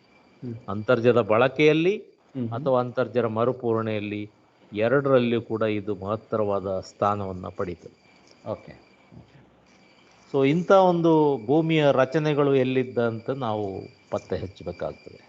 ಇನ್ನು ಕೆಲವು ಕಡೆ ನೀವು ನೋಡಿರ್ಬೋದು, ನದಿಗಳು ಹೋಗ್ತಾ ಇರ್ತದೆ, ನದಿ ಪ್ರವಾಹ ಹೋಗ್ತಾ ಇರ್ತದೆ, ಅಲ್ಲಿ ಅದರ ದಾರಿ ಬದಲಾವಣೆ ಆಗ್ತದೆ, ಅನಿರೀಕ್ಷಿತವಾಗಿ 90 ಡಿಗ್ರಿ ತಿರುಗ್ತದೆ. ಅಲ್ಲಿ ನದಿ 90 ಡಿಗ್ರಿ ಸಡನ್ ಒಂದು ಚೇಂಜ್ ಆಗ್ತದೆ. ಅದು ತನ್ನಷ್ಟಕ್ಕೆ ಚೇಂಜ್ ಆದ್ದಲ್ಲ, ಅಲ್ಲಿ ಭೂಮಿಯ ಒಳಗೆ ರಚನೆ ಆಗಿರುವ ಕಾರಣ ಅದು 90 ಡಿಗ್ರಿ ಟರ್ನ್ ತಗೊಂಡಿರ್ತದೆ. ಆಗ ನಾವು ಅಲ್ಲಿ ನಮ್ಮ ಅಧ್ಯಯನವನ್ನು ಹೆಚ್ಚಿಗೆ ನಡೆಸ, ಯಾಕೆ ಈ ತಿರುವು ಬಂದಿದೆ ಅನ್ನುವ ಪ್ರಶ್ನೆಗೆ ನಮಗೆ ಉತ್ತರ ಸಿಕ್ಕಬೇಕು. ಆಗ ಅಲ್ಲಿ ನಾವು ಅಂತರ್ಜಲ ಅಲ್ಲಿ ಆ ನದಿಯ ಪಕ್ಕದಲ್ಲಿ ಎಲ್ಲಿ ಶೇಖರಣೆ ಆಗ್ತದೆ ಅನ್ನೋದಕ್ಕೆ ಉತ್ತರ ಸಿಗ್ತದೆ. ಸೊ ಇಂಥ ನೂರಾರು ವಿಷಯಗಳು ನಾವು ಗಮನಿಸಬೇಕಾದಂಥದ್ದು ಇರ್ತದೆ. ಸರ್, ಈಗ ಇದು ಮುಂದುವರಿಸಿ ನಾನು ಆಗ ಒಂದು ಶಬ್ದವನ್ನು ತಗೊಂಡೆ, ಭೂಭೌತ ಅಧ್ಯಯನ ಅಂತ. ಇದು ನಾನು ಬಹಳಷ್ಟು ಕಡೆ ಕೇಳ್ಪಟ್ಟದ್ದು, ಈ ಜಿಯೋ ಫಿಸಿಕಲ್ ಇವ್ಯಾಲ್ಯೂಯೇಷನ್ ಅಂತ. ಇದು ಯಾಕೆ ಮಾಡ್ತಾರೆ, ಅಥವಾ ಭೂಭೌತ ಅಧ್ಯಯನ ಅಂತ ಹೇಳಿದ್ರೆ ಏನು, ಮತ್ತೆ ಅದನ್ನು ಮಾಡುವ ವಿಧಾನ ಹೇಗೆ, ಒಂದು ಸರಳವಾಗಿ ಮಾಡೋದಾದ್ರೆ, ಅಥವಾ ಯಾರಾದರೂ ಒಬ್ಬರು ಮಾಡಬೇಕು ಅಂತ ಮನಸ್ಸಿದ್ದವರಿದ್ರೆ ಅವರಿಗೆ ಈ ಇದು ಭೂಭೌತ ಅಧ್ಯಯನದಿಂದ ಆಗುವಂತಹ ಲಾಭಗಳೇನು, ಅವ್ರು ಏನೇನು ತಿಳ್ಕೊಳ್ಬೋದು ಅದರಿಂದ ಅಂತ ಹೇಳುವಂಥದ್ದು. ನೋಡಿ, ಇದು ಭೂಭೌತ ಅಧ್ಯಯನ ಅಂತ ಹೇಳುವಾಗ ಮೊದಲು ಬರೋದು ಭೂಮಿ ಅಧ್ಯಯನ. ಅಂದರೆ ಭೂವಿಜ್ಞಾನ ಪ್ರಥಮವಾಗಿ ಭೂವಿಜ್ಞಾನದ ಬಗ್ಗೆ ತಿಳ್ಕೊಂಡಿರಬೇಕು. ಆಮೇಲೆ ಭೌತ ಅಧ್ಯಯನ ಅಂದರೆ ಫಿಸಿಕ್ಸ್. ಕರೆಕ್ಟ್. ಸೊ ಜಿಯಾಲಜಿ ಮತ್ತು ಫಿಸಿಕ್ಸಿನ ಎರಡರ ಒಂದು ಕಾಂಬಿನೇಷನ್ ಜಿಯೋಫಿಸಿಕ್ಸ್ ಅನ್ನಿಸ್ಕೊಳ್ತದೆ, ಭೂಭೌತಶಾಸ್ತ್ರ. ಸೊ ಎರಡರನ್ನು ಅಧ್ಯಯನ ಮಾಡಿ ಅವೆರಡರನ್ನು ಸೇರಿಸಿ ನಾವು ಅಲ್ಲಿ ಭೂಮಿಯ ಒಳಗಿನ ರಚನೆಗಳನ್ನು ಅಧ್ಯಯನ ಮಾಡೋದು. ನಾನು ಏನು ಈ ಅಂತರ್ಜಲ ಶೇಖರಣ ಆಗಲಿಕ್ಕೆ ರಚನೆಗಳು ಬೇಕು ಅಂತ ಹೇಳಿದೆ, ಅದು ಅಲ್ಲಿ ಉಂಟೋ ಇಲ್ಲವೋ ಅಂತೇಳಿ ಕೆಲವು ಕಡೆಗಳಲ್ಲಿ ನಮಗೆ ಹೇಳಲಿಕ್ಕೆ ಆಗೋದಿಲ್ಲ. ಯಾಕೆಂದರೆ ಅಂತರ್ಜಲ ನಮಗೆ ಬೇಕಾಗಿರುವಂಥದ್ದು ಕೃಷಿ ಅಥವಾ ನಮ್ಮ ಜನರು ವಾಸ ಮಾಡುವ ಸ್ಥಳಗಳಲ್ಲಿ. ಈ ಕೃಷಿಗಾಗಿ ನಾವು ಭೂಮಿಯನ್ನು, ಮೇಲಿನ ರಚನೆಯನ್ನು ನಾವು ಸಮತಟ್ಟು ಮಾಡಿರ್ತೇವೆ. ಅಲ್ಲಿ ಒರಿಜಿನಲ್ ಭೂಭೌತ ಅಂದರೆ ಭೂಮಿಯ ಮೇಲ್ಮೈಯನ್ನು ನಾವು ಸಮತಟ್ಟು ಮಾಡಿ ಹಾಕ್ತೇವೆ. ಅದು ಈಗಂತೂ ಈ ರಾಕ್ಷಸ ಯಂತ್ರಗಳು, JCB ಇಂಥ ದೊಡ್ಡ ದೊಡ್ಡ ಮೆಷಿನರಿಗಳು ಬಂದರೆ ಒಂದೇ ದಿನದಲ್ಲಿ ನೀವು 16 ಎಕರೆ ಅಲ್ಲಿಯ ಮೇಲ್ಮೈಯ ರಚನೆಯೇ ಹೋಗಿ ಬಿಡ್ತದೆ. Correct correct. ಅಲ್ಲಿ ಮತ್ತೆ ಅಧ್ಯಯನಕ್ಕೆ ಯಾವ ವ್ಯವಸ್ಥೆಯೂ ಅಲ್ಲಿ ಇರದಷ್ಟು ಮಟ್ಟಿಗೆ ಅಲ್ಲಿಯ ಒಂದು ಪ್ರಕೃತಿಯನ್ನು ನಾವು ತೆಗಿತೇವೆ. ಹಾಗಾಗಿ ಏನಾಗ್ತದೆ, ಕೃಷಿ ಭೂಮಿಗಳು, ಈಗ ಗದ್ದೆಗಳು, ಎಷ್ಟೋ ಎಕರೆ ಗದ್ದೆಗಳು ಮಾಡಿದ್ದೇವೆ, ಅಲ್ಲಿ ಅದಕ್ಕಿಂತ ಮೊದಲು ಹೇಗಿತ್ತು ಅನ್ನೋದು ಅಧ್ಯಯನಕ್ಕೆ ಸಿಕ್ಕುವುದಿಲ್ಲ. Correct correct. ಅಥವಾ ಅಡಿಕೆ ತೋಟ, ತೆಂಗಿನ ತೋಟ, ರಬ್ಬರು, ಇಂಥದ್ದೆಲ್ಲ ಕೃಷಿ ಮಾಡಿದಾಗ ಅಲ್ಲಿ ಮೊದಲು ಯಾವ ಥರ ಇತ್ತು ಭೂಮಿಯ ರಚನೆ ಅನ್ನೋದು ನಮಗೆ ಭೂವಿಜ್ಞಾನಿಗಳಿಗೆ ಅಧ್ಯಯನಕ್ಕೆ ಸಿಕ್ಕುವುದಿಲ್ಲ. ಓಕೆ. ಆಗ ಅಂಥ ಕಡೆಗಳಲ್ಲಿ ನಮಗೆ ಅಲ್ಲಿ ಒಂಥರ ಡಾರ್ಕ್ನೆಸ್, ಅಂದರೆ ಈ ಪದರ ಹೋದ ಮೇಲೆ ಅಲ್ಲಿ ನಮಗೆ ಊಹೆಗೆ ಅಸಾಧ್ಯ ಆಗ್ತದೆ. ಅಂಥ ಕಡೆಗಳಲ್ಲಿ ನಾವು ಈ ಫಿಸಿಕ್ಸಿನ ಬೇರೆ ಬೇರೆ ಪ್ರಾಪರ್ಟಿಗಳನ್ನು, ಅನಾಮಲೀಸನ್ನು ನಾವು ಕಂಡುಕೊಳ್ಬೇಕಾಗ್ತದೆ. ಅಂಥದ್ರಲ್ಲಿ ಈ ಜಿಯೋ ಫಿಸಿಕ್ಸ್ ನಮಗೆ ಭಾಳ ಅನುಕೂಲಕ್ಕೆ ಬರ್ತದೆ. ಇದರಲ್ಲಿ ಅಂತರ್ಜಲ ಪತ್ತೆ ಹಚ್ಚಲಿಕ್ಕೆ ಮುಖ್ಯವಾಗಿ ಎಲೆಕ್ಟ್ರಿಕಲ್ ರೆಸಿಸ್ಟಿವಿಟಿ ಮೆಜರ್ಮೆಂಟ್ಸ್, ಅಂದರೆ ಓಮ್ಸ್ ಲಾದ ಒಂದು ಅಪ್ಲಿಕೇಶನ್ಸ್. ಓಕೆ. ಎಲ್ಲಿ ಹೆಚ್ಚಿಗೆ ವಿದ್ಯುತ್ ಪ್ರವಹಿಸ್ತದೋ ಅಲ್ಲಿ ಭೂಮಿಯ ರೆಸಿಸ್ಟೆನ್ಸ್ ಕಡಿಮೆ ಇರ್ತದೆ ಅಂತ. ಓಕೆ. ಅಂದರೆ conductivity is the main principle here. Okay. V/I = K × R ಅಂತ ರೆಸಿಸ್ಟೆನ್ಸ್. ಓಕೆ. ಹಾಗಾಗಿ ಈ ಭೂಮಿಯನ್ನು ನಾವು ಫಿಸಿಕಲ್ ಅನಾಮಲಿ ರೆಸಿಸ್ಟೆನ್ಸನ್ನು ನಾವು ಮೆಜರ್ ಮಾಡಬೇಕಾಗ್ತದೆ. ಇದು ಒಂದು 1000 ಅಡಿಗಳವರೆಗೆ ನಮಗೆ ಉತ್ತಮವಾದ ನಿಖರವಾದ ಮಾಹಿತಿಯನ್ನು ನೀಡುವಂಥ ಒಂದು ಸಾಧನ. ಓಹೋ. ಈ ಎಲೆಕ್ಟ್ರಿಕಲ್ ರೆಸಿಸ್ಟಿವಿಟಿ. ಓಕೆ. ನಮ್ಮ ಕರಾವಳಿಗೆ ಅದು ಸಾಕು. ಓಕೆ. ಅಥವಾ ಕರ್ನಾಟಕದ ಉಳಿದ ಪ್ರದೇಶಗಳಿಗೂ ಸಾಕು. ಯಾಕಂದರೆ ಇಲ್ಲಿ ಎಲ್ಲ ಬೇಸ್ಮೆಂಟ್ ರಾಕ್ಸ್ ಇರುವಂಥದ್ದು, ಹಾರ್ಡ್ ರಾಕ್ಸ್. ಆದರೆ ಕೆಲವು ಕಡೆಗಳಲ್ಲಿ ಈ ಸೆಡಿಮೆಂಟ್ರಿ ರಾಕ್ಸ್, ಅಂದರೆ ಜಲಜ ಶಿಲೆಗಳು ಇರುವಂಥ ಪ್ರದೇಶಗಳಲ್ಲಿ 3000-4000 ಅಡಿ ಆಳದವರೆಗೆ ಇಂಥ ಶಿಲಾಪದರಗಳಿದ್ದಾವೆ, ಅಂದರೆ ಸೆಡಿಮೆಂಟ್ರಿ ರಾಕ್ಸ್. ಅಂಥ ಕಡೆಗಳಲ್ಲಿ ನಾವು ಸೆಸ್ಮಿಕ್ ಮೆಥಡ್, ಅಂದರೆ ಒಂದು ಭೂಕಂಪನವನ್ನು ನಾವು ಆರ್ಟಿಫಿಷಿಯಲ್ ಆಗಿ ಪ್ರೊಡ್ಯೂಸ್ ಮಾಡೋದು. ಸೊ ಅದರಿಂದ ಹೊರಟಂಥ ಕಂಪನಗಳು ಬೇರೆ ಬೇರೆ ಆಳಕ್ಕೆ ಇಳಿದು ರಿಫ್ಲೆಕ್ಟ್ ಆಗಿ ವಾಪಸ್ ಮೇಲಕ್ಕೆ ಬರ್ತದೆ. ಸೊ ಆ ಸಮಯವನ್ನು ಮೆಜರ್ ಮಾಡಿ ಆ ಡೆನ್ಸಿಟಿಯನ್ನು ಫೈಂಡ್ ಔಟ್ ಮಾಡಿ ಪದರಗಳನ್ನು ತಿಳಿಯುವಂಥದ್ದು. ಓಕೆ. ಹಾಗೆ ಮ್ಯಾಗ್ನೆಟಿಕ್ ಅನಾಮಲಿಯನ್ನು ಮ್ಯಾಗ್ನೆಟಿಕ್ ಮೆಥಡಲ್ಲಿ ಪಡಿಬೋದು. ಓಕೆ. ಅಥವಾ ಇಲೆಕ್ಟ್ರೋಮ್ಯಾಗ್ನೆಟಿಕ್ ಮೆಥಡ್ಸಲ್ಲಿ ಕೆಲವು ಅನಾಮಲಿಗಳನ್ನು ಪತ್ತೆ ಹಚ್ಬೋದು. ಆದರೆ ಸಾಮಾನ್ಯವಾಗಿ ನಾವು ಬಳಸುವಂಥದ್ದು ಎಲೆಕ್ಟ್ರಿಕಲ್ ರೆಸಿಸ್ಟಿವಿಟಿ. ಈ ಎಲೆಕ್ಟ್ರಿಕಲ್ ರೆಸಿಸ್ಟಿವಿಟಿಯನ್ನು ಯಾವ ಥರ ನಾವು ಅಧ್ಯಯನ ಮಾಡ್ಬೋದು ಅಂತ ಹೇಳಿದರೆ, ಅದರಲ್ಲಿ 2 ವಿಧ. ಒಂದು ನಿಮ್ಮ ಜಾಗದ ಪ್ರೊಫೈಲಿಂಗ್ ಮಾಡುವಂಥದ್ದು. ಓಕೆ.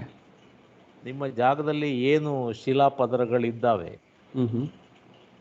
ಅದನ್ನು ತದನಂತರವಾಗಿ ನಾವು ನಿರ್ದಿಷ್ಟವಾದ ಸ್ಪೇಸಿಂಗ್, ಅಂದರೆ ಜಾಗಗಳಲ್ಲಿ ನಿಮ್ಮ ರೆಸಿಸ್ಟಿವಿಟಿಯನ್ನು ಮೆಜರ್ ಮಾಡುವಂಥದ್ದು ಒಂದು ಗ್ರಿಡ್ ಪ್ಯಾಟ್ರನ್ನಲ್ಲಿ ಮಾಡಬೇಕು. ಕರೆಕ್ಟ್. ಆಗ ನಿಮಗೆ ಈ ಲೋ ರೆಸಿಸ್ಟಿವಿಟಿ ಝೋನ್ ಅನ್ನೋದು ನಿಮಗೆ ಗೊತ್ತಾಗ್ತದೆ. ನೀವು ಮೇಲಿಂದ ನೋಡುವಾಗ ಎಲ್ಲ ಲೆವೆಲ್ ಆಗಿರುವಂಥ ಗದ್ದೆಯ ತೋಟವ ಇದ್ದಾಗ ಅಲ್ಲಿ ಎಲ್ಲಿ ಲೋ ರೆಸಿಸ್ಟಿವಿಟಿ ಝೋನ್ ಇದೆ ಅಂತ ಹೇಳೋದು ಈ ಭೂಭೌತ ವಿಜ್ಞಾನದಿಂದ ಮಾತ್ರ ಸಾಧ್ಯ. Correct correct. ನೀವು ಕೇವಲ ಅಲ್ಲಿ ಭೂಮಿಯ ರಚನೆಯನ್ನು ನೋಡಿದಾಗ ನಿಮಗೆ ಅಲ್ಲಿ ಕಾಣೋದಿಲ್ಲ. ಯಾಕೆಂದರೆ ಈ ಸ್ತರಭಂಗಗಳು 10-20 ಮೀಟರ್ ಅಗಲ ಮಾತ್ರ ಇರ್ತದೆ. ನೀವು ಎಕರೆಗಟ್ಟಲೆ ಜಾಗದಲ್ಲಿ ಈ 10-20 ಮೀಟರ್ ಅಗಲವನ್ನು ನಿಖರವಾಗಿ ಗುರುತಿಸಲಿಕ್ಕೆ ನೀವು ಬೇರೆ ವಿಧಾನಗಳಿಂದ ಸಾಧ್ಯ ಇಲ್ಲ. ಓಕೆ. ಈ ಭೂಭೌತ ವಿಜ್ಞಾನದ ಮೆಜರ್ಮೆಂಟ್ಸು ಅದನ್ನು ಸ್ಪಷ್ಟವಾಗಿ ನಿಮಗೆ ತೋರಿಸಿಕೊಡ್ತದೆ. ಇಂಥ ಜಾಗದಲ್ಲಿ ಒಂದು ವೀಕ್ ಝೋನ್ ಇದೆ, ಲೋ ರೆಸಿಸ್ಟಿವಿಟಿ ಝೋನ್ ಇದೆ ಅನ್ನೋದನ್ನು ನೀವು ಪತ್ತೆ ಹಚ್ಚಲಿಕ್ಕೆ ಆಗ್ತದೆ. ಓಕೆ. ಒಮ್ಮೆ ನೀವು ಜಾಗವನ್ನು ಗುರುತಿಸಿಕೊಂಡ್ರೆ ಅಲ್ಲಿ ವರ್ಟಿಕಲ್ ಎಲೆಕ್ಟ್ರಿಕಲ್ ಸೌಂಡಿಂಗ್ VES, ಈ ವರ್ಟಿಕಲ್ ಎಲೆಕ್ಟ್ರಿಕಲ್ ಸೌಂಡಿಂಗ್ಸ್ನಲ್ಲಿ ನೀವು ಎಷ್ಟು ಆಳದವರೆಗೆ ಬೇಕಾದರೂ ನೀವು ಒಂದು ರೆಸಿಸ್ಟಿವಿಟಿ ವ್ಯಾಲ್ಯೂವನ್ನು ಪಡಿಬೋದು. ಓಕೆ.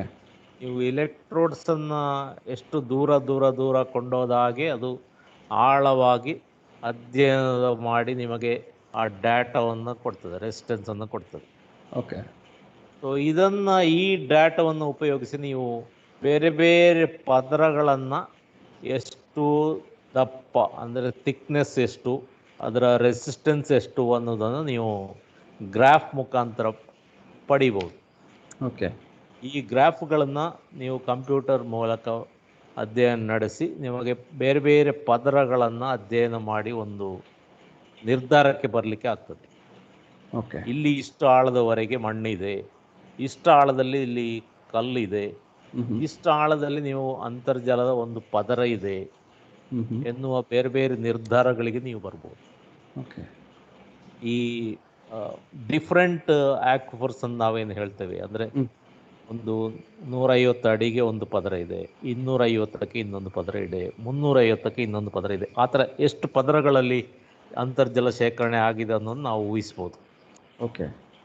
ಆಗ ನಿಮಗೆ ಇಂಥ ಜಾಗದಲ್ಲಿ ಇಷ್ಟು ಆಳದವರೆಗೆ ನೀವು ತೋಡಬಹುದು ಎನ್ನುವಂಥ ಒಂದು ನಿರ್ಧಾರವನ್ನು ನೀವು ಅವರಿಗೆ ಹೇಳ್ಬೋದು. ಓಕೆ. ಕೊಳವೆ ಬಾವಿ ಇತ್ಯಾದಿ ತೋಡುವವರಿಗೆ ಇದು ಬಹಳ ಉಪಯುಕ್ತ. ನೋಡಿ, ಇಷ್ಟು ಆಳ ತೋಡಿದರೆ ನಿಮಗೆ ಇಲ್ಲಿ ಶಿಲೆ ಬರ್ತದೆ. ನೀವು ಬಾವಿ ತೋಡುದಾದ್ರೆ 30 ಅಡಿ ಕೆಳಗೆ ಬಂಡೆ ಇದೆ, ನೀವು 30 ಅಡಿಯಿಂದ ಕೆಳಗೆ ತೋಡ್ಲಿಕ್ಕೆ ಆಗುದಿಲ್ಲ. ಆಗ ಒಂದು ನಿರ್ಧಾರ ತಗೊಳ್ಲಿಕ್ಕೆ ಆಗ್ತದೆ ನಿಮಗೆ. 30 ಅಡಿ ತೋಡಿದ್ರೆ ಬಂಡೆ ಬರ್ತದೆ, ನಾನು ಅದರಿಂದ ಕೆಳಗೆ ತೋಡ್ಲಿಕ್ಕೆ ಆಗುದಿಲ್ಲ. ಕರೆಕ್ಟ್. 30 ಅಡಿಯಲ್ಲಿ ಸುತ್ತಮುತ್ತಲಿನಲ್ಲಿ ಬಾವಿಗಳಲ್ಲಿ ಕೆಲವು ಕಡೆ 15 ಅಡಿ ಬಂಡೆ, ನನ್ನ ಬಾವಿಯಲ್ಲಿ 30 ಅಡಿವರೆಗೆ ನಾನು ತೋಡ್ಬೋದು. ಆಗ ಅಲ್ಲಿ ಸ್ವಲ್ಪ ನೀರು ಬಂದು ನನಗೆ ಜಾಸ್ತಿ ನೀರು ಬರ್ತದೆ. ಇಂಥ ಒಂದು ಅಧ್ಯಯನ. ಇದು ಬರೀ ಬಾವಿ ತೋಡುವುದರ ಬಗ್ಗೆ ಮಾತ್ರ ಅಲ್ಲದೆಯೂ ಇದು ಈಲ್ಡಿಂಗ್ ವೆಲ್ಲಿನ ಬಗ್ಗೆ ಆದ ಕಾರಣ ಇಂಜೆಕ್ಷನ್ ವೆಲ್ಲಿಗೂ ಕೂಡ ಇದು ಬಹಳ ಉಪಯುಕ್ತ ಅಂತ, ಎಲ್ಲಿ ರೀಚಾರ್ಜ್ ಮಾಡಲಿಕ್ಕೆ ಯೋಗ್ಯ ಅಂತ ಹೇಳುವುದನ್ನು ಕೂಡ ಇದರ ಮೂಲಕ ಅಧ್ಯಯನ ಮಾಡಬಹುದು. ಎಲ್ಲಿ ನಾವು ನೀರು ತೆಗಿತೇವೆ ಅಲ್ಲಿಗೆ ಮಾತ್ರ ನಾವು ನೀರು ಕೊಡ್ಲಿಕ್ಕೆ ಸಾಧ್ಯ. ಓಕೆ. ಅದನ್ನ ಬಗ್ಗೆ ಸ್ಪಷ್ಟವಾಗಿ ನಮಗೆ ಒಂದು ಕಲ್ಪನೆ ಇರಬೇಕು. ನೀರು ಇಲ್ಲದಿಂದ ನಾವು ನೀರು ತುಂಬಿಸ್ಲಿಕ್ಕೆ ಆಗುದಿಲ್ಲ. ಓಕೆ. ಓಕೆ.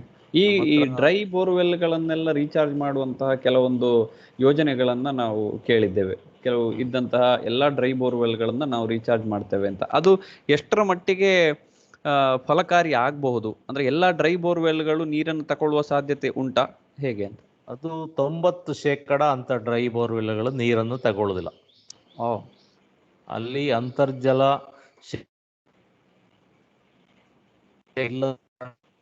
ಇರ್ತದೆ. ಅಲ್ಲಿ ನಿಮ್ಮ ಫ್ರ್ಯಾಕ್ಚರ್ಸು ಅಥವಾ ಜಾಯಿಂಟ್ಸು ಅಲ್ಲಿ ಇಲ್ಲದ ಕಾರಣ ಅಂತ ಆಗುತ್ತೆ. ಆದರೆ ಕೆಲವು ಜಾಗಗಳಲ್ಲಿ ಅಲ್ಲಿ ಡ್ರೈ ಫ್ರ್ಯಾಕ್ಚರ್ಸು ಇರ್ತದೆ, ಅಲ್ಲಿ ನೀರು ಮಾತ್ರ ಇರೋದಿಲ್ಲ. ಅಂಥ ಕಡೆ ಮಾತ್ರ ನೀವು ಅಂತರ್ಜಲವನ್ನು ತುಂಬಿಸ್ಬೋದು. ಓಕೆ. 90% ಈ ಥರ ನೀರು ಬಾರದೇ ಇರುವಂಥ ಬೋರ್ವೆಲ್ಗಳಿಗೆ ನೀವು ನೀರು ತುಂಬಿಸ್ಲಿಕ್ಕೆ ಆಗೋದು. ನೀವು ತುಂಬಿಸಿದ್ರೆ ಆ ಒಂದು 200, 300, 500, 1000 ಅಡಿ ಕೊರೆದ ಜಾಗದಲ್ಲಿ ಮಾತ್ರ ನೀರು ತುಂಬುತ್ತದೆ. ಆಮೇಲೆ ನೀರು ಮೇಲೆ ಬರ್ತದೆ, ಓವರ್ಫ್ಲೋ ಆಗುವಂಥ ಚಾನ್ಸಸ್ ಜಾಸ್ತಿ. ನಾನು ಕೆಲವು ಕಡೆ ನೋಡಿದ್ದೇನೆ ಈ ಅಂಥ ಡ್ರೈ ಬೋರ್ವೆಲ್ಗಳನ್ನು ರೀಚಾರ್ಜ್ ಮಾಡುವಂಥದ್ದು. ಅಂದರೆ ಅವರು ಮಾಡೋ ವಿಧಾನ ಹೇಗೆ ಅಂತ ಹೇಳಿದರೆ, ಅದರ ಸುತ್ತ ಒಂದು 6 ಅಡಿಯ ರಿಂಗ್ ಬಾವಿ ಮಾಡಿ, ಆಮೇಲೆ ಆ ಕೇಸಿಂಗ್ ಪೈಪ್ಗಳಿಗೆ ರಂಧ್ರಗಳನ್ನು ಕೊರೆದು ಜಾಲರಿ ಹಾಕಿ ನೀರನ್ನು ಬಿಡ್ತಾರೆ. ಆ ನೀರು ಏನಾಗ್ತದೆ ಅಂದರೆ ಭೂಮಿಯ ಮೇಲಿನ ಮಣ್ಣಿನ ಪದರಕ್ಕೆ ಸೇರ್ತದೆ ವಿನಃ ಅದು ಅಂತರ್ಜಲದ ಆ ಬೋರ್ವೆಲ್ನ ಒಳಗೆ ಹೋಗುವುದಿಲ್ಲ. ಓಕೆ. ಓಕೆ. ಆಗ ನೀವು ಅದಕ್ಕೆ ಅಂಥ ಒಂದು ರಚನೆಗೆ 70-80 ಸಾವಿರದಿಂದ 1-1.5 ಲಕ್ಷದವರೆಗೂ ಖರ್ಚು ಮಾಡ್ತಾರೆ. ನಿಜವಾಗಿ ಅದು ಒಂದು ನ್ಯಾಷನಲ್ ವೇಸ್ಟ್. ಯಾಕೆಂದ್ರೆ ನೀವು ಮಾಡೋ ಉದ್ದೇಶ ಏನು? ಅಂತರ್ಜಲ ಹೆಚ್ಚು ವೃದ್ಧಿ ಆಗಬೇಕು. ಆದರೆ ನೀವು ಮೇಲಿನ ಮಣ್ಣಿಗೆ ಮಾತ್ರ ಅಂತ ತುಂಬಿಸಿದ್ರೆ ಅದಕ್ಕೆ ಕೇವಲ ಒಂದು ಬಾವಿ ಅಥವಾ ಓಪನ್ ವೆಲ್ನಲ್ಲಿ ಸಿಗ್ಬೋದು. ಅದು ಈ ಕರಾವಳಿ ಜಿಲ್ಲೆಯಲ್ಲಿ ಮಳೆಗಾಲದಲ್ಲಿ ಅಂಥ ಎಲ್ಲ ಮಣ್ಣಿನ ರಚನೆಗಳು ಕೂಡ ಅಂತರ್ಜಲವನ್ನು ತುಂಬಿಕೊಳ್ತದೆ. ಓಕೆ. ಆಗ ನಿಮ್ಮ ಉದ್ದೇಶ ಏನು ಸಫಲ ಆಗಲಿಲ್ಲ. ಕರೆಕ್ಟ್. ಗೊತ್ತಾಯ್ತಾ? ಅಂತಹ ಸಂದರ್ಭಗಳಲ್ಲಿ ಈ ಜಿಯೋ ಫಿಸಿಕಲ್ ಇವ್ಯಾಲ್ಯೂಯೇಷನ್ ಅಂತ ಹೇಳುವಂಥದ್ದು ಬಹಳ ಪರಿಣಾಮಕಾರಿಯಾಗಿ ನಮಗೆ ಕಂಡು ಬರ್ತದೆ ಅಂತ ತಡಿಬಹುದು. ಯಾಕಂದ್ರೆ ನಮ್ಮನ್ನು ನೋಡಿ, ಅಂತ ಶ್ರೀಮಂತ ದೇಶ ಅಲ್ಲ. ಇಲ್ಲಿ ಕಷ್ಟದಲ್ಲಿ ಒಬ್ಬ ಒಂದು ಬೋರ್ವೆಲ್ ಕೊರೆಸುವುದೇ ಅವ ಸಾಲ ಸೋಲ ಮಾಡ್ತಾನೆ. ಅವನಿಗೆ ಮತ್ತೆ ನೀವು ಅಂತರ್ಜಲ ಅಂತ ಹೇಳಿ 60-70 ಅವ ಬೋರ್ವೆಲ್ಗೆ ಅಷ್ಟು ಖರ್ಚು ಮಾಡಿರೋದು. ಪುನಃ ಇನ್ನು ಅಂತರ್ಜಲ ಮರುಪೂರಣ ಅಂತ 60-70 1 ಲಕ್ಷ ಖರ್ಚು ಮಾಡಲಿಕ್ಕೆ ಅವನ ಹತ್ರ ದುಡ್ಡು ಇರುವುದಿಲ್ಲ. Correct correct. ನಾವು ಅಂಥ ಪ್ರೇರಣೆಯನ್ನು ಕೊಟ್ಟರೆ ಜನ ಅಂದು ಮಾಡೋದನ್ನು ನೀವು ಮಾಡುವ ಮನಸ್ಸಿದ್ರೂ ಕೂಡ ಅವ್ರ ಕೈಯಲ್ಲಿ ಮಾಡಲಿಕ್ಕೆ ಆಗೋದಿಲ್ಲ. Correct correct. ಅದು ಇಂಥ ಈ ಕೋವಿಡ್ನಂಥ ಸಂಕಷ್ಟ ಕಾಲದಲ್ಲಿ ಭಾಳ ಜನ ಸೋತು ಹೋಗಿದ್ದಾರೆ.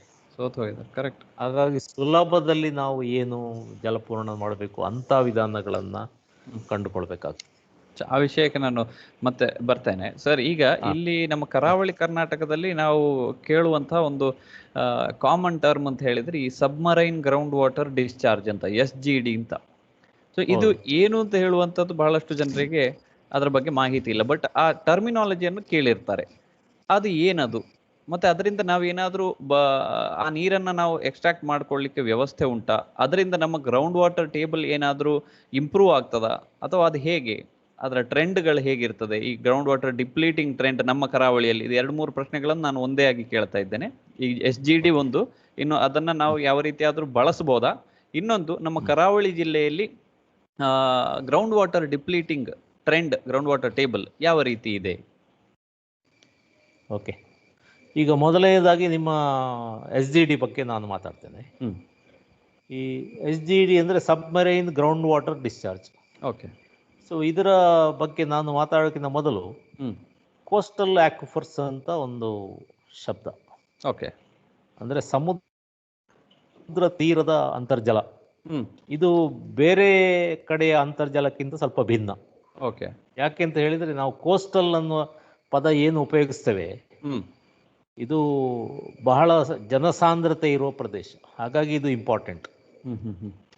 ಇಲ್ಲಿ ಜನಸಾಂದ್ರತೆ ಒಳನ ಪ್ರದೇಶಗಳಿಂದ ಜಾಸ್ತಿ. ಕರೆಕ್ಟ್. ಯಾಕಂದರೆ ಇಲ್ಲಿ ಮೀನುಗಾರಿಕೆಗೆ ಹೇರಳವಾದ ಅವಕಾಶಗಳಿರುವ ಕಾರಣ ಜನ ಅಲ್ಲಿ ತುಂಬಿ ಹೋಗಿದ್ದಾರೆ. ಸಮುದ್ರ ತೀರದವರೆಗೂ ನಿಮ್ಮ ಏನು CRZ ಝೋನ್ ಅಂತ ಹೇಳ್ತೇವೆ. ಹೌದು. CRZ1, CRZ2, CRZ3. So first 500 meters to be left blank as per the Government of India for nature's playground. Okay. ಆದರೆ ಏನಾಗಿದೆ ಅಂತ ಹೇಳಿದರೆ, ಎಷ್ಟೋ ತಲೆತಲಾಂತರಗಳಿಂದ ಅಲ್ಲಿ ಜನ ವಾಸವಾಗಿದ್ದಾರೆ. ಅದು ಅವರ ಜೀವನ. ಹೌದು ಹೌದು. ಅದನ್ನು ನಾವು ಕಿತ್ಕೊಳ್ಳಿಕ್ಕೆ ಆಗೋದಿಲ್ಲ. ಅವರ ಬದುಕು ಅದು. ಅವರ ದೈನಂದಿನ ಚಟುವಟಿಕೆಗಳು, ಅವರ ಒಂದು ಗಳಿಕೆ ಏನಿದೆ ಅದು ಅಲ್ಲೇ ಇರುವಂಥದ್ದು. ಅದರಲ್ಲೇ ಅವರು ಬದುಕಿ ಬಾಳಿದವರು, ಇನ್ನು ಮುಂದೆಯೂ ಅದರಲ್ಲೇ ಒದ್ದಾಡ್ತಾ ಇರುವವರು.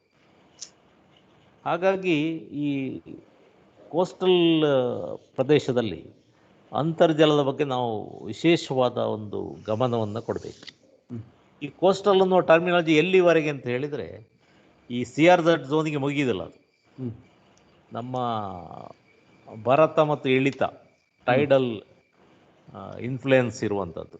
ಒಮ್ಮೆ ನೀರು ಹಿಂದಕ್ಕೆ ಹೋಗ್ತದೆ, ವಾಪಸ್ಸು ಮೇಲೆ ಉಕ್ಕಿ ಬರ್ತದೆ. ಆಗ ಅದು ಯಾವ ನದಿಗಳಲ್ಲಿ ಸುಮಾರು 15-16 ಕಿಲೋಮೀಟರ್ ಒಳಗೆ ಒಳನಾಡಿಗೆ ಬರ್ತದೆ. ಹೌದು. ಈಗ ಉಡುಪಿಯಲ್ಲಿ ಅಂತ ಹೇಳಿದರೆ ಅದು ಸುಮಾರು ಬಜೆ ಡ್ಯಾಮಿನವರೆಗೂ ಉಪ್ಪು ನೀರು ಬರ್ತದೆ. ಹೌದು. ಡ್ಯಾಮ್ ಇಲ್ಲದಿದ್ದರೆ ಮತ್ತು ಸ್ವಲ್ಪ ಮೇಲೆ ಹೋಗ್ತಿತ್ತು. ಆಗ ಸುತ್ತಮುತ್ತಲಿನ ಪ್ರದೇಶಗಳು ಕೂಡ ಈ ಸಮುದ್ರದ ನೀರು ಬಂದಂಥ, ಅಂದರೆ ಹೊಳೆಯಲ್ಲಿ ಉಪ್ಪು ನೀರು ಏನು ಬಂದಿದೆ ಅದರ ಇನ್ಫ್ಲುಯೆನ್ಸಿಗೆ ಒಳಗಾಗ್ತದೆ. ಓಕೆ. ಉಪ್ಪು ನೀರಿನ ಸಾಂದ್ರತೆ 1.025 ± ಸಿಹಿ ನೀರಿನ ಸಾಂದ್ರತೆ 1.0. ಹಾಗಾಗಿ ಉಪ್ಪು ನೀರು ಸಾಂದ್ರತೆ ಜಾಸ್ತಿ ಇರೋದ್ರಿಂದ ಸಿಹಿ ನೀರು ಅದರ ಮೇಲೆ ಒಂಥರ ತೇಲಾಡುವ ಪರಿಸ್ಥಿತಿ. ಒಂದು ಡಿಫ್ರೆನ್ಸಿಯೇಷನ್, ಡೆನ್ಸಿಟಿ ಡಿಫ್ರೆನ್ಸಿಯೇಷನ್ ಅಂತ ಹೇಳ್ತೇವೆ. ಹಾಗಾಗಿ ಎಷ್ಟೋ ಅಧ್ಯಯನಗಳಿಂದ ಕಂಡು ಬಂದದ್ದು ಏನಂತ ಹೇಳಿದರೆ, ನೀವು 1 ಅಡಿ ಸಿಹಿ ನೀರನ್ನು, ಈ ಮೇಲಿನ ಸಿಹಿ ನೀರನ್ನು ತೆಗೆದ್ರೆ 40 ಅಡಿಗಳಷ್ಟು ಉಪ್ಪು ನೀರು ಒಳಗೆ ನುಗ್ತದೆ. 1 ಅಡಿ ನೀವು ಸಿಹಿ ನೀರು ಸಮುದ್ರ ಮಟ್ಟದಿಂದ ಮೇಲೆ ಇರುವಂತಹ ಸಿಹಿ ನೀರನ್ನು ತೆಗೆದ್ರೆ 40 ಅಡಿಗಳಷ್ಟು ಉಪ್ಪು ನೀರು ಈ ಅಂತರ್ಜಲವನ್ನು ಸೇರ್ಕೊಳ್ತದೆ. ಆ ಥರ ನೀವು ಮೇಲಿನ ಸಿಹಿ ನೀರನ್ನು ಸಮುದ್ರ ಮಟ್ಟದಿಂದ ಮೇಲೆ ಇರೋದನ್ನು ಕಂಪ್ಲೀಟ್ ತೆಗೆದ್ರೆ 4 ಅಡಿ 5 ಅಡಿ ಇರ್ಬೋದು ಅಂತ ಇಟ್ಕೊಳ್ಳಿ. ಆಗ ಆ ಬಾವಿಯಲ್ಲಿ ಉಪ್ಪು ನೀರು ಬಂದು ನುಗ್ಗಿ ಬಿಡ್ತದೆ. ಮತ್ತೆ ಮುಂದಿನ ಮಳೆಗಾಲ ಬರುವವರೆಗೆ ಆ ಬಾವಿಯಲ್ಲಿ ಉಪ್ಪು ನೀರು ಬರ್ತದೆ. ಆ ಥರ ಇಲ್ಲಿ ಮನೆಗಳು ಜಾಸ್ತಿ, ಸ್ವಲ್ಪ ಕೃಷಿ ಚಟುವಟಿಕೆಗಳು ಜಾಸ್ತಿ ಕೋಸ್ಟಲ್ ಬೆಲ್ಟಲ್ಲಿ. ಆಗ ಎಲ್ಲರೂ ಅಂತರ್ಜಲವನ್ನು ಡಿಪೆಂಡ್ ಆಗಿರುವಂಥದ್ದು. ಆಗ ಆ ಇಡೀ ಪ್ರದೇಶ ಉಪ್ಪು ನೀರಿಂದ ಆವೃತವಾಗಿ ಬಿಡ್ತದೆ. ಇದನ್ನು ನಾವು ಕೋಸ್ಟಲ್ ಆ್ಯಕ್ಟ್ ಫಾರ್ ಪ್ರಾಬ್ಲಮ್ಸ್, ಇದು ನಿಜವಾಗಿಯೂ ನಾವು ಅಧ್ಯಯನ ಮಾಡಬೇಕಾದಂಥ ವಿಷಯ ಮತ್ತು ಜಾಗರೂಕತೆ ವಹಿಸಬೇಕು. ಈ ಮೇಲಿನ ಅಂತರ್ಜಲವನ್ನು ಎಷ್ಟು ತೆಗಿಬೇಕು ಅನ್ನೋದು ಭಾಳ ಮುಖ್ಯ ಆಗುತ್ತೆ. ನೀವು 1 ಅಡಿ ತೆಗೆದ್ರೆ 40 ಅಡಿ ಬರ್ತದೆ. ಹಾಗಾಗಿ ಈ ಕೋಸ್ಟಲ್ ಪ್ರದೇಶಗಳಲ್ಲಿ ಅಂದರೆ ಈ ಟೈಡಲ್ ಇನ್ಫ್ಲುಯೆನ್ಸ್ ಇರುವಷ್ಟು ಜಾಗ, ಎಲ್ಲಿ ಉಪ್ಪು ನೀರು ಹಿನ್ನೀರಾಗಿ ಮೇಲೆ ಬರ್ತದೆ ಮತ್ತು ಅದರ ಇನ್ಫ್ಲುಯೆನ್ಸ್ ಇದೆ, ಅಲ್ಲಿ ನೀವು ಅಗಲವಾದ ಬಾವಿಗಳನ್ನು ತೆಗಿಬೇಕು. ಎಷ್ಟು ಅಗಲ ತೆಗಿತೀರೋ ಅಷ್ಟು ಒಳ್ಳೆಯದು. ಎಷ್ಟು ಕಡಿಮೆ ಆಳ ತೆಗಿತೀರೋ ಅಷ್ಟು ಒಳ್ಳೆಯದು. ಇಲ್ಲಿ ಆಳ ಕಡಿಮೆ, ಅಗಲ ಜಾಸ್ತಿ. ಕರೆಕ್ಟ್. ಮತ್ತು ನೀರನ್ನು ಈಗ 1/4 ಗಂಟೆ ನೀವು ತೆಗೆದ್ರೆ, ಪಂಪ್ ಮಾಡಿದರೆ, ಮತ್ತೆ ಪುನಃ ಆ ಮಟ್ಟ ಅಲ್ಲಿಗೆವರೆಗೆ ಬರುವವರೆಗೆ ನೀವು ಒಂದು ಗ್ಯಾಪನ್ನು ಕೊಡಬೇಕು, ಒಂದು ವಿರಾಮ. ನೀವು ನೀರು ಉಂಟು ಅಂತೇಳಿ ಕಂಟಿನ್ಯೂಸ್ ನೀವು ಪಂಪ್ ಮಾಡಬಾರ್ದು. ಈ ಅಗಲವಾದ ಬಾವಿಯಿಂದ 1/4 ಗಂಟೆ ಪಂಪ್ ಮಾಡಿದರೆ ಮತ್ತೆ ಅದು ಆ ಮಟ್ಟ ಅಲ್ಲಿಗೆ ಬರಲಿಕ್ಕೆ ಅಷ್ಟೊತ್ತು ಬೇಕು. ಅದು ಬೇಗ ಬರ್ತದೆ, ಯಾಕೆಂದರೆ ಇಲ್ಲಿ ಹೊಯ್ಗೆ ಮಣ್ಣಾದ ಕಾರಣ ಅದರ ಪೊರಾಸಿಟಿ ಮತ್ತು ಪರ್ಮಿಬಿಲಿಟಿ ಭಾಳ ಬೇಗ ಇರ್ತದೆ. ರಪ್ಪ 1/2 ಗಂಟೆಯಲ್ಲೇ ಪುನಃ ವಾಪಸ್ ಲೆವೆಲ್ ಬರ್ತದೆ. ಪುನಃ 10 ನಿಮಿಷ 15 ನಿಮಿಷ ಪಂಪ್ ಮಾಡಿ. ಇದರಿಂದ ನೀವು ಉಪ್ಪು ನೀರು ಒಳಗೆ ಬರುವುದನ್ನು ತಪ್ಪಿಸ್ಬೋದು. ಸೊ ಇಂಥ ಒಂದು ಮೆಥಡನ್ನು ನಾವು ಈ ಕೋಸ್ಟಲ್ ಝೋನ್ನಲ್ಲಿ ಮಾಡಬೇಕು. ಇನ್ನು ನಿಮ್ಮ ಮೇನ್ ಪ್ರಶ್ನೆ SGD, ಸಬ್ಮೆರೈನ್ ಗ್ರೌಂಡ್ ವಾಟರ್ ಡಿಸ್ಚಾರ್ಜ್. ಈ ಸಬ್ಮರೈನ್ ಗ್ರೌಂಡ್ ವಾಟರ್ ಡಿಸ್ಚಾರ್ಜ್ ಅನ್ನೋದು ಅಂತರ್ಜಲ ಸಮುದ್ರಕ್ಕೆ ಹೋಗುವಂಥದ್ದು. ಈಗ ನಾವು ಏನು ಅಂತರ್ಜಲದ ಮಟ್ಟ ಅಂತ ಹೇಳ್ತೇವೆ, ಭೂಮಿಯ ರಚನೆ ಇದ್ದ ಹಾಗೆ ಎಲ್ಲಿ ಎತ್ತರ ಉಂಟು ಅಲ್ಲಿಂದ ಕೆಳಗೆ ಕೆಳಗೆ ಕೆಳಗೆ ಬಂದು ಆಖರಿಗೆ ಸಮುದ್ರ ಮಟ್ಟವನ್ನು ಸೇರುವಂಥದ್ದು. 0 ಲೆವೆಲ್, ಮೀನ್ ಸಿ ಲೆವೆಲ್. ಇದು ಹೇಗೆ ಅಂತ ಹೇಳಿದರೆ, ನೀವು ಈ ಥರ ಸಮುದ್ರಕ್ಕೆ ಹೋಗಿ ಸೇರುವಂಥ ಅಂತರ್ಜಲ ನೀವು ಹೇಳಿದರೆ ಆಶ್ಚರ್ಯ ಆಗ್ಬೋದು. ನಮ್ಮ ನದಿಗಳಲ್ಲಿ ಎಷ್ಟು ಶುದ್ಧ ನೀರು ಹೋಗಿ ಸಮುದ್ರವನ್ನು ಸೇರಲಿಕ್ಕೆ ಇಷ್ಟಪಡ್ತದೆ, ಅದಕ್ಕಿಂತ ಜಾಸ್ತಿ ಈ ಸಬ್ಮೆರೈನ್ ಗ್ರೌಂಡ್ ವಾಟರ್ ಹೋಗಿ ಸಮುದ್ರವನ್ನು ಸೇರ್ತದೆ. ಅಂದರೆ ಇದು ಎಲ್ಲ ಕಡೆಯಲ್ಲಿ ಹೋಗಿ ಸೇರ್ತದಾ? ಇಲ್ಲ. ಅದಕ್ಕೆ ಪ್ರಕೃತಿಯಲ್ಲಿ ಶಿಲಾರಚನೆಗಳು ಅಥವಾ ಮೇಲಿನ ರಚನೆಗಳು ಹೇಗಿದ್ದೇವೆ ಅಲ್ಲಿ ಮಾತ್ರ ಈ ಸಬ್ಮರೈನ್ ಗ್ರೌಂಡ್ ವಾಟರ್ ಹೋಗುವಂಥದ್ದು. ಈಗ ಭಾರತ ಸರ್ಕಾರದವರು ಈ ಬಗ್ಗೆ ಒಂದು ಸಮಗ್ರವಾದ ಅಧ್ಯಯನವನ್ನು ಮಾಡ್ತಾ ಇದ್ದಾರೆ. ಈಗಾಗಲೇ 2 ವರ್ಷ ಆಯಿತು. ಇದರಲ್ಲಿ ನಮ್ಮ ಮಣಿಪಾಲ ತಾಂತ್ರಿಕ ವಿದ್ಯಾಲಯ ಮತ್ತು NIT ಸುರತ್ಕಲ್ಲು, ಹೀಗೆ ಹಲವಾರು ಪ್ರತಿಷ್ಠಿತ ಸಂಸ್ಥೆಗಳು ಈ ಅಧ್ಯಯನದಲ್ಲಿ ಇದ್ದಾವೆ. ಸೊ ಇದು ಏನು ಅಧ್ಯಯನ ಮಾಡ್ತೇವೆ ಅಂತ ಹೇಳಿದರೆ, ಈ ಕರಾವಳಿ ಭಾಗದಲ್ಲಿ ಎಲ್ಲಿ ಇಂಥ ಸಬ್ಮೆರೈನ್ ಗ್ರೌಂಡ್ ವಾಟರ್ ಡಿಸ್ಚಾರ್ಜ್ ಆಗ್ತದೆ ಸಮುದ್ರಕ್ಕೆ ಅನ್ನೋದನ್ನು ಅಧ್ಯಯನ ಮಾಡ್ತಾ ಇದ್ದೇವೆ. ಸೊ ಬೇರೆ ಬೇರೆ ವಿಧಾನಗಳಿದ್ದಾವೆ, ಅದರ ಮುಖಾಂತರ ಈ ಅಧ್ಯಯನಗಳನ್ನು ನಡೆಸ್ತಾ ಇದ್ದೇವೆ. ಸೊ ಈಗ ಎಲ್ಲಿಯೆಲ್ಲ ಇಂಥ ಸಬ್ಮೆರೈನ್ ಗ್ರೌಂಡ್ ವಾಟರ್ ಸಮುದ್ರಕ್ಕೆ ಸೇರುತ್ತೆ ಅನ್ನೋದನ್ನು almost we have year marked. ಅಂದರೆ ಆಲ್ರೆಡಿ ಇಂಥ ಜಾಗಗಳಲ್ಲಿ ಬಾವಿಗಳಿದ್ದಾವೆ. ಟ್ಯೂಬ್ ವೆಲ್ಗಳಂತ ಏನು ಹೇಳ್ತೇವೆ ನಾವು, ಬೋರ್ವೆಲ್ಗಳಲ್ಲ, ಟ್ಯೂಬ್ ವೆಲ್ಗಳು. ಅಂದರೆ ಒಂದು ಕೊಳವೆ ಬಾವಿಯನ್ನು ಮಾಡಿ ಅದರ ಸುತ್ತ ಒಂದು ಜಲ್ಲಿ, ಹೊಯ್ಗೆ ಇಂಥದನ್ನು ಸ್ಕ್ರೀನ್ ಪೈಪನ್ನು ಹಾಕಿ ಅದರಿಂದ ಅಂತರ್ಜಲವನ್ನು ತೆಗೆಯುವಂಥದ್ದು. ಇದು ಎಲ್ಲಿ ಸಬ್ಮರೀನ್ ಗ್ರೌಂಡ್ ವಾಟರ್ ಇದೆ ಅಲ್ಲಿ ಮಾತ್ರ ಸಾಧ್ಯ. ಅಲ್ಲಿ ನೀವು ತೆಗೆದಷ್ಟು ನೀರು ಬರ್ತದೆ. ಈ SD ಝೋನ್ಗಳಲ್ಲಿ ನಾನು ನೋಡಿದ್ದೇನೆ, ಕೆಲವು ಕಡೆ 5 ಹಾರ್ಸ್ ಪವರಿನ ಪಂಪಲ್ಲಿ 24 ಗಂಟೆ ತೆಗೆದ್ರೂ ಕೂಡ ಮುಗಿಯುವುದಿಲ್ಲ, ಅಷ್ಟು ಹೇರಳವಾದ ನದಿ ಹೋದ ಹಾಗೆ ನೀರು ಹೋಗ್ತದೆ. ಸೊ ಸೊ ಅಂಥ ಒಂದು ಝೋನ್ಗಳು ನಮ್ಮ ಕರಾವಳಿ ಕರ್ನಾಟಕದಲ್ಲಿ ಇದೆ. ಓ, ನಮ್ಮ ಉಡುಪಿ ಈ ದಕ್ಷಿಣ ನೀರನ್ನು ಕನ್ನಡದಲ್ಲಿ ನಾವು ಇದ್ದಾವೆ. ತೆಗೆಯದಿದ್ರೆ ಏನಾಗ್ತದೆ ಅಂತ ಹೇಳಿದ್ರೆ ಏನೂ ಆಗೋದಿಲ್ಲ, ಅದು ಸಮುದ್ರಕ್ಕೆ ಹೋಗಿ ಸೇರ್ತದೆ. ಹಾ. ಅಲ್ಲಿ ಸಮುದ್ರ ತೀರದಲ್ಲಿ ನೀವು ಅಂತರ್ಜಲ ಅಥವಾ ಸಮುದ್ರದ ನೀರನ್ನು ನೀವು ಪರೀಕ್ಷೆ ಮಾಡಿದರೆ ಅಲ್ಲಿ ಉಪ್ಪಿನಂಶ ಕಮ್ಮಿ ಇರ್ತದೆ. ಓ, ಯಾಕಂದ್ರೆ ಈ ಸಿಹಿ ನೀರು ಅಲ್ಲಿ ಹೋಗಿ ಒಂಥರ Join ಆಗ್ತದೆ. ಮಿಕ್ಸಿಂಗ್ ಆಗ್ತಾ ಇರ್ತದೆ. ಹ್ಮ್. ಹಾಗಾದ್ರೆ ನದಿಗಳಿಂದ ಹೆಚ್ಚು ನೀರು ಹೋಗುವಾಗ ನಾವು ನದಿಗಳಿಂದ ನೀರು ತೆಗೆದ ಹಾಗೆ ಈ ಅಂತರ್ಜಲವಾಗಿ ಇದನ್ನು ಬಳಸ್ಬೋದಾ? ಇದಕ್ಕೆ ನನ್ನಲ್ಲಿ ಸರಿ ಅಂತಲೂ ಹೇಳಲಿಕ್ಕೆ ಆಗೋದಿಲ್ಲ, ತಪ್ಪು ಅಂತಲೂ ಹೇಳಲಿಕ್ಕೆ ಆಗೋದಿಲ್ಲ. ಹ್ಮ್. ಯಾಕಂದರೆ ಇದರಲ್ಲಿ ತುಂಬ ನ್ಯೂಟ್ರಿಯೆಂಟ್ಸ್, ಹ್ಮ್. ಹ್ಮ್. ಲವಣಾಂಶಗಳು ಅಥವಾ ಹಲವಾರು ಖನಿಜಾಂಶಗಳು ಸಮುದ್ರವನ್ನು ಸೇರ್ತದೆ. ಹ್ಮ್. ಹಾಗಾಗಿ ನಾವು ಈ ಅಂತರ್ಜಲವನ್ನು ಎಲ್ಲ ಹೀಗೆ ಭೂಮಿಯಲ್ಲಿ ಮನುಷ್ಯ ತನ್ನ ಸ್ವಾರ್ಥಕ್ಕೋಸ್ಕರ ಬಳಸಿಕೊಂಡ್ರೆ ಹ್ಮ್. ಭೂಮಿಯ ಮೇಲೆ ಎಷ್ಟು ಜೀವರಾಶಿಗಳಿದ್ದಾವೆ ಅದಕ್ಕಿಂತ ಹೆಚ್ಚಿಗೆ ಜೀವರಾಶಿಗಳು ಸಮುದ್ರದಲ್ಲಿ ಇದ್ದಾವೆ. ಹೌದು. ಅವುಗಳು ಈ ಖನಿಜಾಂಶ, ಈ ಲವಣಾಂಶಗಳ ಮೇಲೆ ಅವಲಂಬಿತವಾಗಿದೆ. ಹ್ಮ್. ಹ್ಮ್. ಅದು ಅಧ್ಯಯನ. ಓಕೆ. ಹಾಗಾಗಿ ಒಂದು ಲಿಮಿಟಿಗಿಂತ ಜಾಸ್ತಿ ನಾವು ಈ ಸಬ್ಮೆರೈನ್ ಗ್ರೌಂಡ್ ವಾಟರನ್ನು ಉಪಯೋಗಿಸಿದರೆ ಹ್ಮ್. ಹ್ಮ್. ಅಲ್ಲಿಯ ಜೀವರಾಶಿಗಳಿಗೆ ತೊಂದರೆ ಆಗ್ತದೆ. ಓಕೆ. ನಮ್ಮ ಈ ಏನು ವಿಶ್ವ ಪರಿಸರ ದಿನದಂದು ನಾವು ಆಲೋಚನೆ ಮಾಡಬೇಕಂತ ಹೇಳಿದರೆ ಹ್ಮ್. ಈ ಭೂಮಿಯ ಮೇಲೆ ನಾವು ಮನುಷ್ಯರು ಮಾತ್ರ ಬದುಕಲಿಕ್ಕೆ ಇರುವಂಥವರಲ್ಲ. ಹ್ಮ್. ಹ್ಮ್. ಇಲ್ಲಿ ಹುಟ್ಟಿದ ಎಲ್ಲ ಜೀವರಾಶಿಗಳು, ಒಂದು ಸೂಕ್ಷ್ಮಾಣುಗಳಿಗೆ ಕೂಡ ಇದರಲ್ಲಿ ನಮ್ಮಷ್ಟೇ ಹಕ್ಕು ಇದೆ. ಕರೆಕ್ಟ್. ಕರೆಕ್ಟ್. ನಾವು ಅವುಗಳಿಗೆ ಬದುಕಲಿಕ್ಕೆ ಬಿಡದಿದ್ದರೆ ಹ್ಮ್. ಅವುಗಳು ನಮ್ಮನ್ನು ಬದುಕಲಿಕ್ಕೆ ಬಿಡುವುದಿಲ್ಲ. ಓಕೆ, ಅದು ಸತ್ಯ.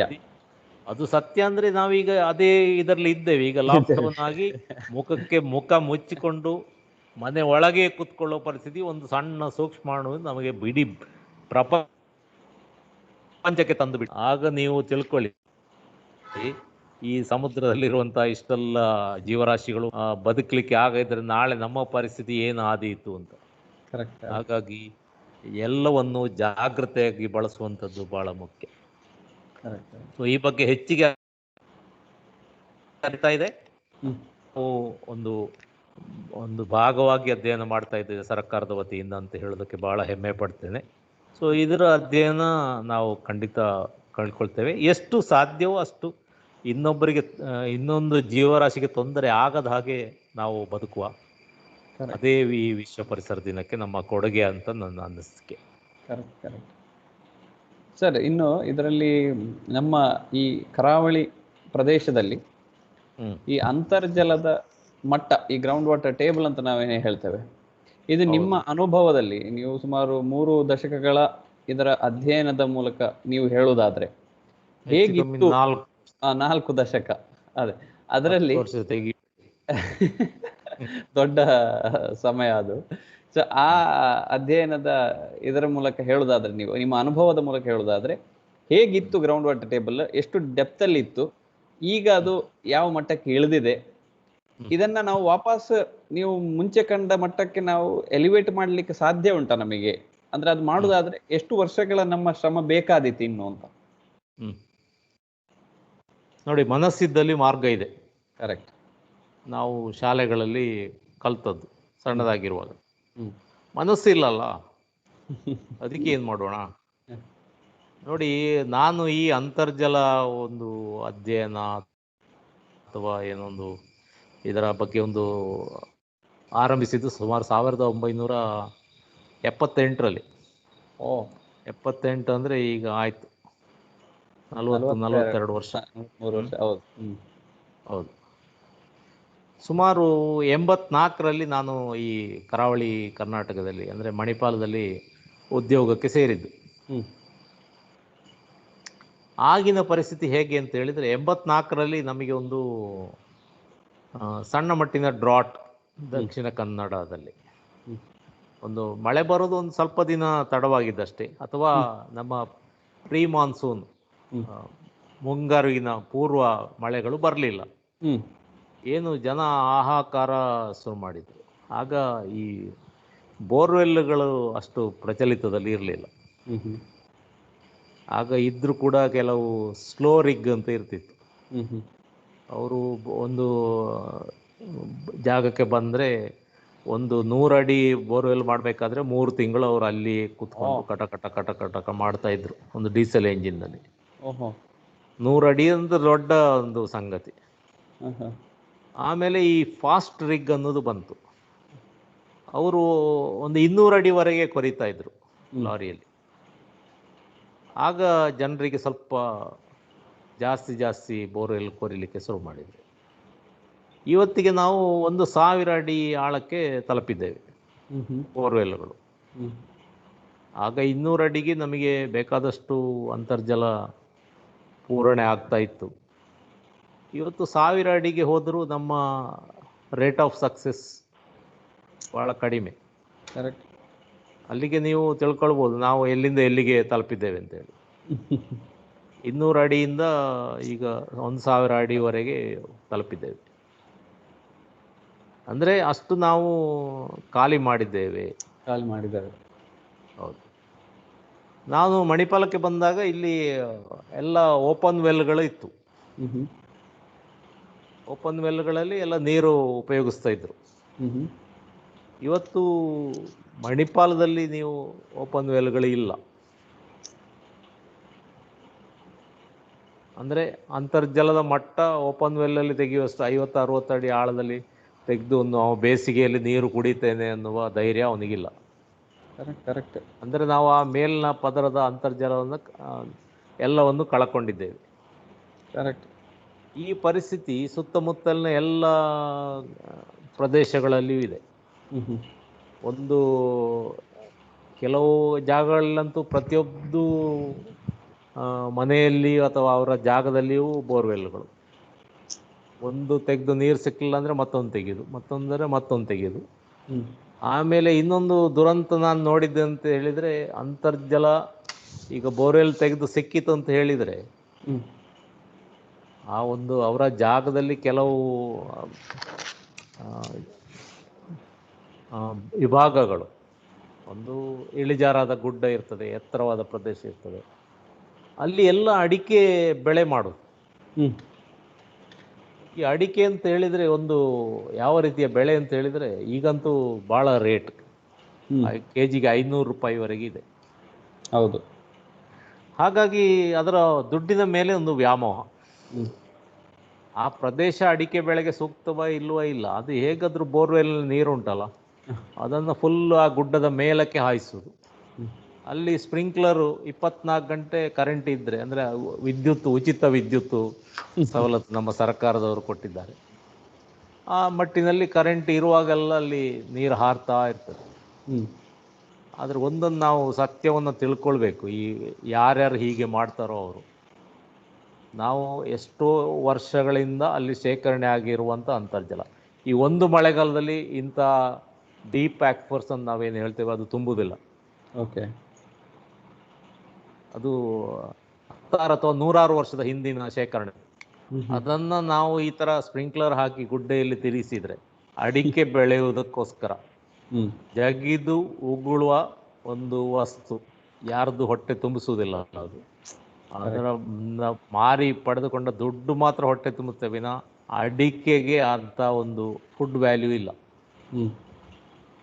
ಸೊ ಅಂಥ ಒಂದು ಅಂತರ್ಜಲವನ್ನು ನಾವು ಈ ಸ್ಪ್ರಿಂಕ್ಲರ್ ರೀತಿಯ ನೀರಾವರಿ ಪದ್ಧತಿ ಅಳವಡಿಸಿದರೆ ಅದರಲ್ಲಿ 70% ಆವಿಯಾಗಿ ಆಕಾಶಕ್ಕೆ ಹೋಗ್ತದೆ. ಆ ಗಿಡಕ್ಕೆ ಬೇಕಾಗುವುದು ಕೇವಲ ದಿನಕ್ಕೆ 20 ಲೀಟರ್ ನೀರಾದರೆ ನಾವು 100 ಲೀಟರ್ಗಿಂತ ಜಾಸ್ತಿ ನೀರನ್ನು ಆವಿಯಾಗಿ ಕಳಿಸ್ತೇವೆ. ನಿಮಗೆ ನೀವೇ ಪ್ರಶ್ನೆ ಮಾಡಿಕೊಳ್ಬೇಕು. ನಾನು ಅಡಿಕೆ ಬೆಳೆಯೋರ ಬಗ್ಗೆ ನನಗೆ ಯಾವ ಬೇಸರ ಇಲ್ಲ. ನೀವು ಹಿಂದಿನ ಕಾಲದಲ್ಲಿ ನೋಡಿ ಅಡಿಕೆಯನ್ನು ಎಲ್ಲಿ ಬೆಳೆಯುತ್ತಾ ಇದ್ರು ಅಂತ ಹೇಳಿದರೆ ಅಲ್ಲಿ ನಿಜವಾದ ತೇವಾಂಶ ಇರುವಂಥ ಜಾಗ. ಕರೆಕ್ಟ್. ಆಮೇಲೆ ಅಲ್ಲಿ ತೆಂಕ ಕಟ್ಟು ಅಂತ ಏನು ಹೇಳ್ತಾರೆ, ಪಶ್ಚಿಮ ಮತ್ತು ದಕ್ಷಿಣದಲ್ಲಿ ಬಿಸಿಲು ಶಾಖ ಬರದಂಥ ಒಂದು ಪ್ರದೇಶಗಳಲ್ಲಿ ಅಡಿಕೆ ಬೆಳೆಯನ್ನು ಬೆಳೀತಾ ಇತ್ತು. ಆಗ ಅಡಿಕೆಗೆ ಹಾಕಿದ ನೀರು ಆ ಭೂಮಿಯಲ್ಲಿ ತೇವವನ್ನು ಹೆಚ್ಚು ಮಾಡಿ ಅಲ್ಲಿಯೇ ಇಂಗುತ್ತಾ ಇತ್ತು. ಹಾಗಾಗಿ ಅಂತರ್ಜಲ ಅಲ್ಲಿಯೇ ಮರುಪೂರ್ಣ ಆಗ್ತಾ ಇತ್ತು. ನೀವು ಸ್ಪ್ರಿಂಕ್ಲರ್ ಹಾಕಿ ಗುಡ್ಡೆಯಲ್ಲಿ ಹಾರಿಸಿದ ನೀರು ಅದು ಆವಿಯಾಗಿ ನಾಳೆ ಅರಬ್ಬಿ ಸಮುದ್ರದಲ್ಲಿಯೋ ಇನ್ನೆಲ್ಲಿಯೋ ಒಂದು ಬೇರೆ ಖಂಡದಲ್ಲಿ, ಹಿಮಾಲಯದಲ್ಲಿಯೋ ಅಥವಾ ಇರಾನ್ನಲ್ಲಿಯೋ ಇರಾಕಲ್ಲಿ ಎಲ್ಲಿಯೋ ಹೋಗಿ ಮಳೆ ಸುರಿಬಹುದು. ಅಂದರೆ ನಾವು ನಮ್ಮದನ್ನು ಅಲ್ಲಿಗೆ ಕಳಿಸಿಕೊಟ್ಟ ಹಾಗೆ, ನಮ್ಮ ಆಪದ್ದನವನ್ನು ನಾವು ಆ ಥರ ಇನ್ನೊಂದು ದೇಶದವರಿಗೆ ಕೊಟ್ಟ ಹಾಗೆ. ಈ ಒಂದು ಮಾತನ್ನು ಸ್ಪಷ್ಟವಾಗಿ ನೆನಪಿಟ್ಟುಕೊಂಡು ಅಂತರ್ಜಲವನ್ನು ಅಂಥ ಕೃಷಿಗೆ ಬಳಸಬೇಡಿ. ಹಾಗಾಗಿ ಅಂತರ್ಜಲದ ಮಟ್ಟ ನಾವು ನಮ್ಮ ಕೈ ತಪ್ಪಿದೆ ಅಂತಲೇ ಹೇಳಬೇಕಾದ್ರೆ, ಇನ್ನು ಅದರಿಂದ ಹೆಚ್ಚಿಗೆ ಅವರವರು ಯೋಚನೆ ಮಾಡ್ಕೊಳ್ಬೇಕು. Correct correct. ಪ್ರತಿಯೊಬ್ಬರು ನಾವು ಅಂತರ್ಜಲವನ್ನು ತೆಗಿತಾ ಇದ್ದೇವೆ, ತೆಗೆದ ನೀರನ್ನು ನಾವು ವಾಪಸ್ ಭೂಮಿಗೆ ಹೋಗುವ ವ್ಯವಸ್ಥೆ ಉಂಟಾ ಅಥವಾ ಆಕಾಶಕ್ಕೆ ಹೋಗ್ತದ ಅಂತ ಒಂದು ಸ್ಪಷ್ಟವಾಗಿ ಪ್ರಶ್ನೆಗಳನ್ನು ನಮಗೆ ನಾವೇ ಕೇಳಿಕೊಂಡ್ರೆ ಸಾಕು, ನಮಗೆ ಉತ್ತರ ಸಿಕ್ಕಿದರೆ ಸಾಕು.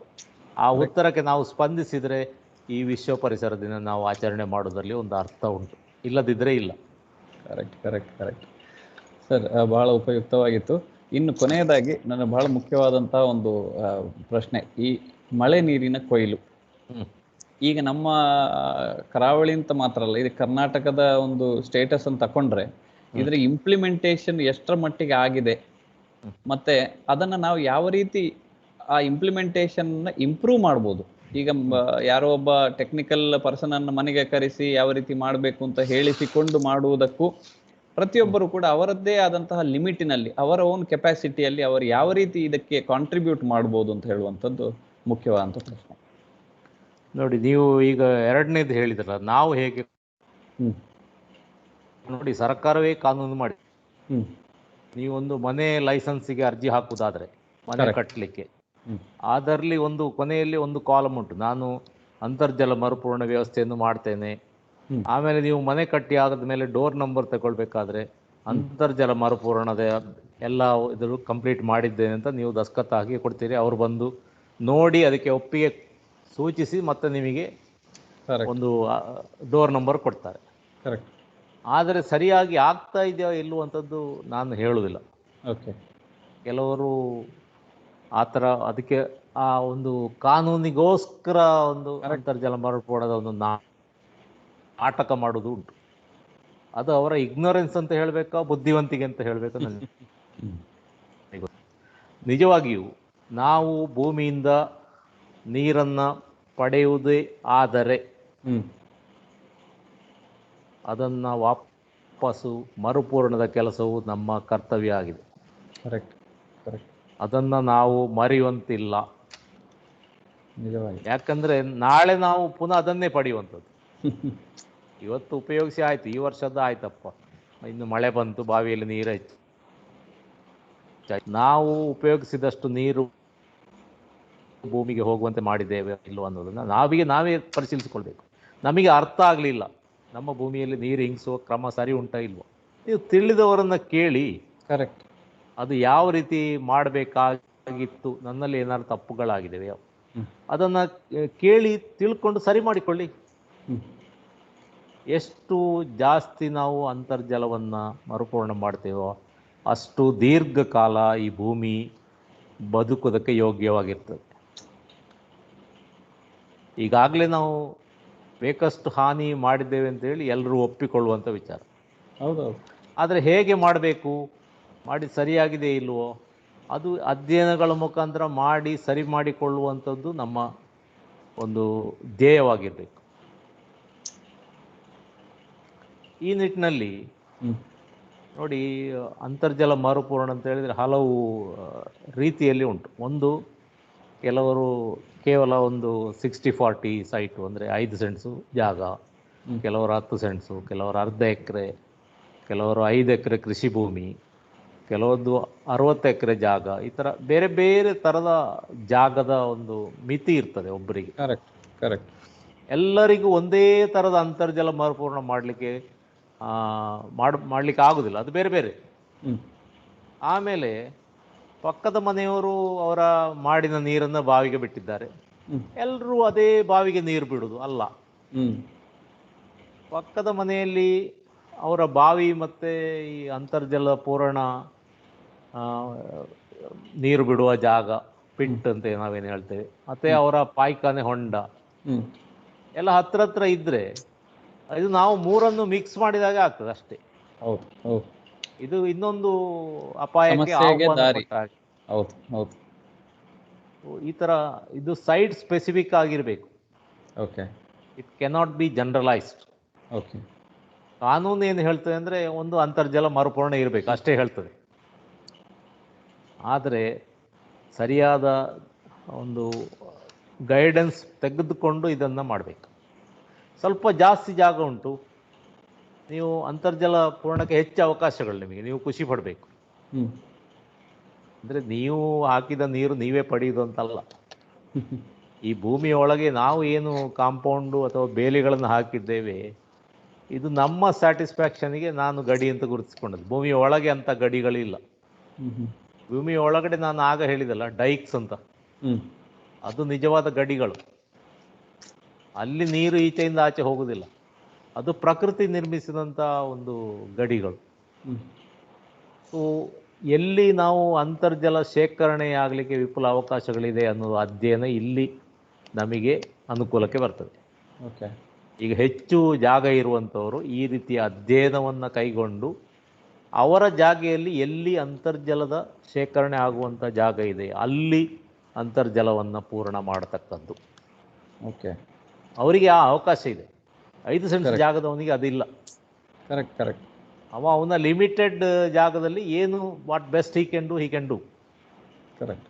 ಮತ್ತು ನೀವು ಬಾವಿಗೆ ಮೇಲಿಂದ ನಿಮ್ಮ ಮಳೆ ನೀರನ್ನು ಒಂದು ಪೈಪ್ ಹಾಕಿ ಬಿಡೋದ್ರಲ್ಲಿ ಈ ಕರಾವಳಿ ಜಿಲ್ಲೆಯಲ್ಲಿ ಹೆಚ್ಚಿಗೆ ಅರ್ಥ ಇಲ್ಲ. ಹ್ಮ್ ಹ್ಮ್ ಯಾಕಂದರೆ ನೀವು ಆ ಥರ ಬಿಟ್ಟ ನೀರು ಹ್ಮ್ ಅದು ಅಂತರ್ಜಲದ ಮಟ್ಟ ಏರಿದ ಕೂಡಲೇ ಹ್ಮ್ ಅದು ಪಕ್ಕದ ತೋಡಿನಲ್ಲಿ ಹೊರತೆಯಾಗಿ ಹೋಗ್ತಾ ಇರ್ತದೆ. ಹಾಗಾಗಿ ಇದಕ್ಕೆ ಹೆಚ್ಚು ಅರ್ಥ ಇಲ್ಲ. ಹ್ಮ್ ಅದು ಮಾಡಬೇಕು ಯಾವಾಗ ಅಂದರೆ ನಮ್ಮ ಪ್ರೀ ಮಾನ್ಸೂನ್, ಹ್ಮ್ ಮುಂಗಾರಿನ ಪೂರ್ವದ ಮಳೆಗಳನ್ನು ಬಾವಿಗೆ ಬಿಡಿ. ಓಕೆ. ಮುಂಗಾರಿನ ನಂತರದ ಮಳೆಯ ನೀರನ್ನು ಅದಕ್ಕೆ ಬಾವಿಗೆ ಬಿಡಿ. ಹ್ಮ್ ನಿಮ್ಮ ಪಕ್ಕದ ತೋಡಿನಲ್ಲಿ ನೀರು ಹೋಗ್ತಾ ಇರಬೇಕಾದ್ರೆ ಈ ನೀರನ್ನು ಬಿಡೋ ವ್ಯವಸ್ಥೆ ಬೇಡ. Okay okay. ಅದು ಭೂಮಿಯಲ್ಲಿ ಎಲ್ಲಿ ಬೇಕಾದರೂ ಇಂಗಿ ಹೋಗಲಿ. ಹ್ಮ್ ಆಮೇಲೆ ನಿಮ್ಮ ಜಾಗದಲ್ಲಿ ಎಷ್ಟು ಇಳಿಜಾರು ಜಾಗಗಳಿದ್ದಾವೆ ಅಲ್ಲಿ ನೀವು ಟ್ರೆಂಚ್ಗಳನ್ನು ಮಾಡಿ, ಹ್ಮ್ ಅಡ್ಡ ತೋಡುಗಳು. ಹ್ಮ್ ನೀವು ಈಗ ಹೆಚ್ಚಿನ ಕೃಷಿಗರಿಗೂ ನಾವು ಈಗ ಒಂದು ಪೈನಾಪಲ್, ಅನಾನಸ್ ಬೆಳೆಸೋದಿರ್ಬೋದು, ಬಾಳೆ ನಡೋದು ಇರ್ಬೋದು, ಹ್ಮ್ ಅಥವಾ ಸುವರ್ಣಗಡ್ಡೆ ನಡೋದು ಇರ್ಬೋದು, ಅಥವಾ ಇನ್ನು ಯಾವುದೇ ಕೆಲವು ಗಿಡಗಳನ್ನು ಟ್ರೆಂಚ್ಗಳನ್ನು ಮಾಡಿ ನಟ್ಟರೆ ಚೆಂದಾಗಿ ಬರ್ತದೆ. ಯಾಕಂದರೆ ಅಲ್ಲಿ ನೀರು ಹೆಚ್ಚು ಇಂಗಿರ್ತದೆ. Correct correct. ಆ ಥರ ಟ್ರೆಂಚ್ಗಳನ್ನು ಭೂಮಿಗೆ ಅಡ್ಡದಾಗಿ ಮಾಡಿ ಅಲ್ಲಿ ಕೃಷಿಯನ್ನು ಕೈಗೊಳ್ಳಿ. ಹ್ಮ್ ಹ್ಮ್ ನಿಮಗೆ 5 ಎಕರೆ ಜಾಗ ಉಂಟು, ಅದರಲ್ಲಿ ತುಂಬ ಕೃಷಿಯಾಗಿ ತುಂಬ ಜಾಗ ಇದೆ, ಅಲ್ಲಿ ನೀವು ಒಂದು ಸಣ್ಣ JCB ಅಂತಂದು ಉದ್ದಕ್ಕೆ ಟ್ರೆಂಚ್ಗಳನ್ನು ಹೊಡೆಸಿ ಹ್ಮ್ ಹ್ಮ್ ಒಂದು ದಿನದಲ್ಲಿ ನಿಮ್ಮ ಅಂತರ್ಜಲ ನೀವು ಅದಕ್ಕೇನು ಹೆಚ್ಚು ಖರ್ಚು ಮಾಡಬೇಕಾಗಿಲ್ಲ. ಕೇವಲ ಒಂದು 2,000 ರೂಪಾಯಲ್ಲಿ ನಿಮ್ಮ ಅಂತರ್ಜಲ ಮರುಪೂರಣದ ವ್ಯವಸ್ಥೆ ಆಗ್ತದೆ. Correct correct. ಇನ್ನು ನೀವು ಅಂತರ್ಜಲವನ್ನು ಹೆಚ್ಚಿಗೆ ಬಳಸ್ತಾ ಇದ್ದೀರಿ ಅಂದರೆ ನೀವು ಆಳವಾದ ಇಂಗು ಬಾವಿಗಳನ್ನು ಮಾಡಿ. ಹ್ಮ್ ಇಂಗು ಬಾವಿಗಳಂತೇಳಿ ಒಂದು 20ರಿಂದ 30 ಅಡಿ ಆಳ. ಹ್ಮ್ ಎಷ್ಟು ಮಿನಿಮಮ್ ಡಯಾಮೀಟ್ರ್ ಉಂಟು ಅಷ್ಟು ಮಿನಿಮಮ್ ಡಯಾಮೀಟ್ರ್. ಅಂದರೆ ಹೆಚ್ಚಾಗಿ ಈಗ ರಿಂಗ್ ಬಾವಿ ಮಾಡುವವರು 4 ಫೀಟಿನ ರಿಂಗ್ ಮಾಡ್ತಾರೆ, ಕರೆಕ್ಟ್. ಅಥವಾ 3.5 ಫೀಟಿನ ರಿಂಗ್ಗಳನ್ನು ಮಾಡ್ತಾರೆ. ಹ್ಮ್ ಆ ರಿಂಗ್ಗಳನ್ನು ಮಾಡಿ ಅದರಲ್ಲಿ ನೀವು ಜಲ್ಲಿ ಅಥವಾ ಹೊಯ್ಗೆ ಇದರ ಪದರಗಳನ್ನು ಹಾಕಿ ಈ ಸ್ಟಾರ್ಮ್ ವಾಟ್ರನ್ನು ಅದಕ್ಕೆ ಬಿಡಿ. ಆಗ ಎಫೆಕ್ಟಿವ್ ರೈನ್ ವಾಟರ್ ಹಾರ್ವೆಸ್ಟಿಂಗ್ ಆಗ್ತದೆ. ನೀವು ಬಾವಿಗೆ ಬಿಟ್ಟ ನೀರು ಅದು ಹೊರತೆಯಾಗಿ ಹೋಗುವುದಾದರೆ ಈ ರೀಚಾರ್ಜ್ ವೆಲ್ಗಳಲ್ಲಿ ಬಿಟ್ಟ ನೀರು ಮಣ್ಣಿಗೆ ಪ್ರವಹಿಸಿ ಅಲ್ಲಿ ನಿಧಾನವಾಗಿ ಜಿನುಗುತ್ತದೆ. ಓಕೆ. ಆ ಥರ ಭೂಮಿಯಲ್ಲಿ ಜಿನುಗಿ ಮಣ್ಣು ತೇವವಾಗಿ ಅಂತರ್ಜಲದ ಹೊರಗೆ ನೀರು ಹೋದರೆ ಹ್ಮ್ ಅದು ನಿಮ್ಮ ವಾಟರ್ ಟೇಬಲನ್ನು 2ರಿಂದ 3 ತಿಂಗಳವರೆಗೆ ಮುಂದಕ್ಕೆ ತೆಗೆದುಕೊಂಡು ಹೋಗ್ಬೋದು. ಅದು ಅಂತರ್ಜಲ ಮರುಪೂರಣದ ಎಫೆಕ್ಟನ್ನು ನೀವು ಕಾಣ್ಬೋದು. ಓಕೆ ಈ ಥರ ಇಂಗು ಬಾವಿಗಳನ್ನು ಮಾಡಿದಂಥ ಜಲಪೂರ್ಣ it will be more effective. Okay ನೀವು ಅದರ ಪರಿಣಾಮವನ್ನು ಮುಂದಿನ ವರ್ಷವೇ ನೀವು ಪಡಿಬೋದು. ಓಕೆ ಓಕೆ ಇನ್ನು ನೀವು ಕೊಳವೆ ಬಾವಿಗಳಿಗೆ ಅಂತರ್ಜಲ ಮರುಪೂರ್ಣ, ಹ್ಞೂ ನೀವು ನಿಮಗೆ roof top rain water harvesting ಅದರಿಂದ ಮಾಡುವಂಥ ಸಾಧ್ಯತೆ ಇದ್ದರೆ, ಹ್ಞೂ ಅಂದರೆ ಯಾವುದೋ ಒಂದು ಬಿಲ್ಡಿಂಗಿನ ಪಕ್ಕದಲ್ಲಿ ಬೋರ್ವೆಲ್ ಇರಬೇಕು. ಆಗ ನೀವು ರೂಫ್ ಟಾಪ್ ಅಂದರೆ ಕ್ಲೀನ್ ವಾಟರ್ ಇರ್ತದೆ, ಹ್ಞೂ ಅದನ್ನು ಡೈರೆಕ್ಟಾಗಿ ನೀವು ಬೋರ್ವೆಲ್ಗೆ ಅಳವಡಿಸ್ಬೋದು. ಓಕೆ ಒಂದು 2 ಮೆಶ್ ಹಾಕಿ ಕಸ ಹೋಗದಾಗೆ ನೋಡಿಕೊಂಡ್ರೆ ಆಯಿತು, ಹ್ಞೂ ಹ್ಞೂ ಕ್ಲೀನ್ ವಾಟರ್.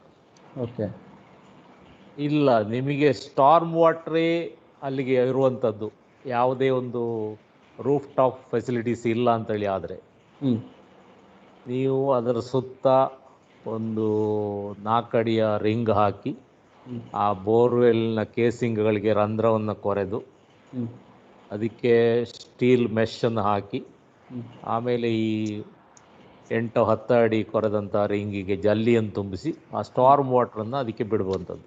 ಹ್ಞೂ ಇದು ಸ್ವಲ್ಪ ಖರ್ಚು ಜಾಸ್ತಿ, ಓಕೆ ಮಿನಿಮಮ್ 50,000 ರಿಂದ 60,000 ಆಗ್ತದೆ. ಹ್ಞೂ ಇದಕ್ಕೆ ಬದಲಾಗಿ ಹ್ಞೂ ನೀವು ಈಗ ತೋಟದಲ್ಲಿ ಅಥವಾ ಗದ್ದೆಯಲ್ಲಿ ಎಲ್ಲಿ ಒಂದು ಕಡೆ ಅಲ್ಲಿ ರೂಫ್ ಟಾಪಿಂಗ್ ಫೆಸಿಲಿಟೀಸ್ ಇಲ್ಲ, ಹ್ಞೂ ಅಂಥ ಕಡೆ ನೀವು ಬೋರ್ವೆಲ್ಗೆ ರೈನ್ ವಾಟರ್ ಹಾರ್ವೆಸ್ಟ್ ಮಾಡಬೇಕಂತಾದರೆ ಹ್ಞೂ ನೀವು ಕೆಲವು